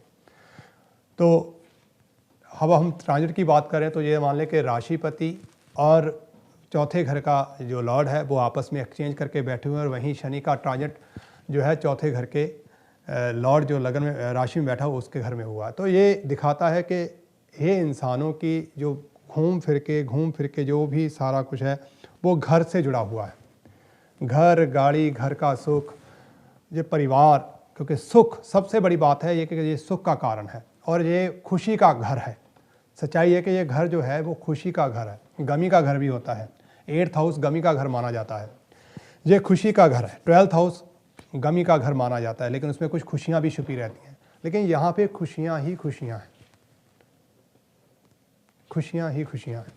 और वहाँ इस समय के दौरान शनि, चंद्र और बुध का निवास था, और वहीं राशि लॉर्ड जो है वो बुध हैं, और बुध जो हैं वो बृहस्पति की राशि में बैठे हुए हैं। तो ऐसी स्थिति में इंसान क्या सोचेगा कि मेरे घर में हर तरह का सुख हो, और वो पूरी एनर्जी के साथ, पूरी फोर्स के साथ, पूरी अपनी नॉलेज के साथ जो भी उसके अधिकार क्षेत्र में आता है वो उससे बाहर जाके भी उन सुखों को पाने की कोशिश करेगा। लेकिन ये क्या हुआ, अरे भाई शनि की एंट्री हो गई। शनि, इसे देखकर सुनकर हमें डर लगता है। ना तो ये आपके हाथ में है कि हम शनि को रोक पाएँ, ना मेरे हाथ में है। ये प्रकृति का नियम है, और प्रकृति में हर चीज़ समय के हिसाब से आगे बढ़ती है। तो यही एक प्रकृति के नियम के हिसाब से शनि जो है वो वर्गो राशि के 4th हाउस में आ गए हैं, आगे बढ़ते बढ़ते। वहाँ आकर उनका बैठ जाना, ये मानिए कि इस राशि का शनि के साथ संबंध क्या है। शनि इस घर में रोग कारक हैं, संतान कारक हैं। हम 2 सिंपल चीज़ों को समझें, हालांकि और बहुत कारण हैं, लेकिन 2 चीज़ों को समझें। रोग कारक और संतान कारक हैं। बैठे कहाँ हैं, सुख स्थान में, चंद्र और बुध के साथ। तो ऐसी स्थिति में होगा क्या, इसको हमें जानना है। इसको जानने का तरीका कि जब कोई घर 6-8 ग्रह 6-8-12 से जुड़ा हुआ हो तो उसकी जो नेगेटिव चीज़ें होती हैं वो साथ में जहाँ जाता है वहाँ लेके चलता है, उसको उन गुणों को साथ में लेके चलता है। जैसे मैं कहीं भी जाऊँ मैं अपने अच्छाइयों और बुराइयों को लेके साथ ही जाऊँगा। ये बात अलग है कि मैं घर उठा के नहीं ले जाऊँगा, लेकिन अगर मैं विद इन द कंट्री हूँ, ट्रैवल कर रहा हूँ और अपनी गाड़ी, तो मुझे अपनी गाड़ी से आना तो मैं अपनी गाड़ी साथ लेके जा सकता हूँ। लेकिन अगर मुझे ट्रेन से या प्लेन से या बस से सफ़र करना है तो वो पीछे छूट जाएगी। लेकिन उस सब में एक चीज़ कॉमन रहेगी कि मैं हर जगह रहूँगा। तो इसी तरह से जब ग्रह रहता है तो मेरी जो अंदर की क्वालिटीज़ हैं, जो मेरे अंदर के गुण और अवगुण हैं, वो मेरे साथ रहते हैं। तो शनि यहाँ पे वर्गो राशि वालों के लिए रोग कारक और संतान कारक है, और बैठ गया है सुख स्थान में। वो कहीं भी जाए तो वो इन चीज़ों का प्रभाव साथ लेके जाएगा। तो ऐसी स्थिति में चौथा घर होता है, सुख होता है, घर के अंदर का सुख होता है, बाहर का सुख होता है। हम उन साधनों को आगे बढ़ाने की कोशिश करते हैं, तो वो उसकी प्रकृति है। अब इस घर में बैठा हुआ शनि रोग घर को भी देखता है, आपके प्रोफेशन को भी देखता है, और आपकी राशि को भी देखता है, क्योंकि इसके पास ऐसी किसी चीज़ को देखने की शक्ति है, पावर है इसके पास। तो यहाँ पे अगर ये शनि आपकी कुंडली में मैलेफिक हुआ तो घर के अंदर रोग आ जाएगा। रोग, बीमारियाँ घर के अंदर आ जाएंगी। मतलब कि घर में आए दिन कोई ना कोई बीमार रहता चला जाएगा। छठा भाव कलह का कारण भी होता है, तो कुछ कलेश को भी पैदा करेगा। वो कलेश काम को लेकर हो सकता है, वो कलह काम को लेकर हो सकती है, वो चिंता काम को लेकर हो सकती है। घर के काम, बाहर के नहीं, वो घर में ही। आज आपने हूवर नहीं किया, आज आपने ये नहीं किया, आज आपने वो नहीं किया, आज मेरा ये रह गया, और एक चीज़ करते थे दूसरी ख़राब हो गई। तो जो कलह का कारण, आपकी हेल्थ को ख़राब करने का कारण, आपकी आपके विचारों को, आपके माइंड को अपसेट करने का कारण बन जाएगी। तो एक जो पीस था, जिसके लिए हमने सारी ज़िंदगी, अपने जीवन के वो 35-40 साल हमने लगा दिए कि हमारे पास ये हो, हमारे पास वो, हमने वो सब कुछ तैयार किया, लेकिन होगा क्या? आज जो सब कुछ बनाया, हमें लगेगा कि मैंने अपनी ज़िंदगी जी के नहीं देखी, जिसके लिए बनाया, जो बनाया आज उसी में आप अपने आप को कैद समझेंगे और आपको लगेगा कि ये सब कुछ व्यर्थ हो गया है। और ये होगा कब? अगर आपकी कुंडली में मैलेफिक शनि होगा, मैलेफिक दशा होगी, नेगेटिव घरों से जुड़े हुए ग्रहों का प्रभाव या संबंध आपकी कुंडली में शनि के साथ बना होगा, ये तभी संभव होगा। बस इस बात को आपने साथ में देख लेना है। अब इस बात को देखने की, समझने की एक बात तो आप समझ गए, लेकिन अब ये जाने कैसे कि हाँ ऐसा ही है, उसके लिए आपको जन्म कुंडली, अपनी जन्म कुंडली दिखानी होगी। जन्म कुंडली के माध्यम से ही आप जान पाएंगे। वो कोई भी जन्म कुंडली को देखने वाला, समझने वाला, जानने वाला आपको बता देगा कि इसका प्रभाव आपके साथ क्या है। कोई ऐसी बड़ी बात नहीं है। अगर आप बहुत दुनिया ये कहें कि सारी दुनिया अच्छी है, बुरा जो खोजन मैं चला, बुरा ना मिलया खोए, जब दिल खोजा आपना, मुँह से बुरा ना कोई। हर कोई अपने आप को अच्छा कहता है, दूसरों को बुरा कहता है, पर सच्चाई ये है कि सब अच्छे हैं। जब दूसरों को कहने का विचार हमारे मन में आ जाए तो इसका मतलब हमसे बुरा कौन हो सकता है। तो यही कहूँगा, आप कहीं से भी दिखा सकते हैं, लेकिन कई बार आप कहते नहीं जी अनिल जी, हमने तो आपसे बात करनी है, कैसे हो। तो जब ये सवाल आ जाता है कैसे हो, तो आपकी स्क्रीन के ऊपर फीडबैक नंबर आ रहा है। अगर आपने मेरे साथ बात करनी है, मुझे जन्म कुंडली दिखानी है, तो आपकी स्क्रीन के ऊपर है फीडबैक नंबर, जो 0182721640 से शुरू हो रहा है। कई बार आप कहते हैं कि ये स्क्रॉल दिखाई नहीं दे रहा है, कौन सा नंबर है पता नहीं है। कई बार नंबर डिस्प्ले होने में देरी हो जाती है, लेकिन मुझे लगता है, उम्मीद है कि नंबर आ रहा होगा। आप इस नंबर को नोट डाउन कर सकते हैं और इस नंबर पे आप कॉल कर अपनी जन्म कुंडली दिखाने के लिए समय बना सकते हैं। ये बिल्कुल प्राइवेट रहता है, तो इसकी कुछ टर्म एंड कंडीशंस होती हैं, तो वो आप जब बात करते हैं वहाँ आपको मिल जाती हैं। तो वहाँ पे जो जिस तरह आपको गाइड किया जाएगा, उस हिसाब से जैसे आपको लिए कन्वीनियंट होगा वैसे हम आपको बताने की कोशिश करेंगे। और यही कहूँगा, जन्म कुंडली एक पथ प्रदर्शक, हमें गाइडेंस देता है, एक रास्ता दिखाता है। ये किसी भी उस चीज़ को बिल्कुल भी प्रैक्टिस नहीं करता या बताता जिसमें कोई सुपरस्टिशियस बातें हों, कुछ ऐसी बातें हों जिनका हम आज 21वीं सदी में रहने वाले लोग, जिसको हम मानते हैं कि ये एक वहम है, ये एक गलत विचार है, या ये एक शोषण करने का तरीका है। तो बिल्कुल आप जो सोचते हैं, मैं जो सोचता हूँ, बिल्कुल सही है। जन्म कुंडली में ऐसे किसी भी चीज़ का कोई संबंध नहीं है। ये बात अलग है कि कुछ ग्रहों का प्रभाव, और मैंने इसमें सबसे ज़्यादा देखा है, सूर्य ग्रहण से भी ज़्यादा अगर कोई चीज़ बुरी है तो वो है चंद्र ग्रहण। चंद्र ग्रहण में भी अगर सबसे बुरी बात है तो वो है अर्धचंद्र ग्रहण। ये कुछ ऐसी बातें हैं, आप जब जीवन में एक्सपीरियंस करते हैं, जीवन चला जाता है, और जब तक आपके समय में आता है तब तक हम उन चीज़ों को, उस समय को लौटा के वापस नहीं लेके आते हैं। जिसकी कुंडली में अर्धचंद्र ग्रहण होता है, वो इंसान या वो व्यक्ति, चाहे औरत है, चाहे मर्द है, चाहे वो बच्चा है, चाहे वो बड़ा है, कोई भी है, निश्चित तौर पे जिंदगी भर, जीवन भर एक ऐसे चक्कर में बंधा रहता है जिससे निकलना मुश्किल होता है। तो कई बार उन चीज़ों को संभालने के लिए वर्षों लग जाते हैं, महीनों लग जाते हैं उसको प्लान करते हुए। लेकिन अवस्था ये होती है कि इतना लंबा टाइम करने के बावजूद भी कुछ लोग अपने आप को संभाल नहीं पाते हैं। ऐसी स्थिति जो है वो ज़्यादा मुश्किल भरी हो जाती है, उसे समझना बहुत ज़रूरी होता है। तो पेशेंस बहुत बड़ी चीज़ है, और सही समय के ऊपर उसके ऊपर एक्शन लेना भी उतना ही ज़रूरी होता है। ये बातें अब इसलिए कर रहा हूँ कि 2 मिनटों में अब मैं वर्गो राशि के बारे में बात नहीं कर पाऊँगा। इसके बारे में बात करूँगा अपने अगले शो में, जो बुधवार रात 8:30 से 9:30 रहता है, फ्राइडे दोपहर 12 बजे से लेकर 2 बजे रहता है। ये चर्चा यूँ ही चलती रहेगी, इतने वर्षों से चल रही है, चलती आगे भी रहेगी। आपका साथ, आपका प्यार, सहयोग यूँ ही बना रहेगा। तो निश्चित तौर पे ये आपका अपना प्रोग्राम है, ये यूँ ही चलता रहेगा और मैं यूँ ही आपकी सेवा में हाजिर रहूँगा। एक बार फिर से कहूँगा, अगर आप प्राइवेट ऑफ एयर बात करना चाहते हैं तो आपकी स्क्रीन के ऊपर जो नंबर आ रहा है 018272164001, आप उस नंबर को नोट कर वहाँ पर बात कर अपने लिए समय बना सकते हैं।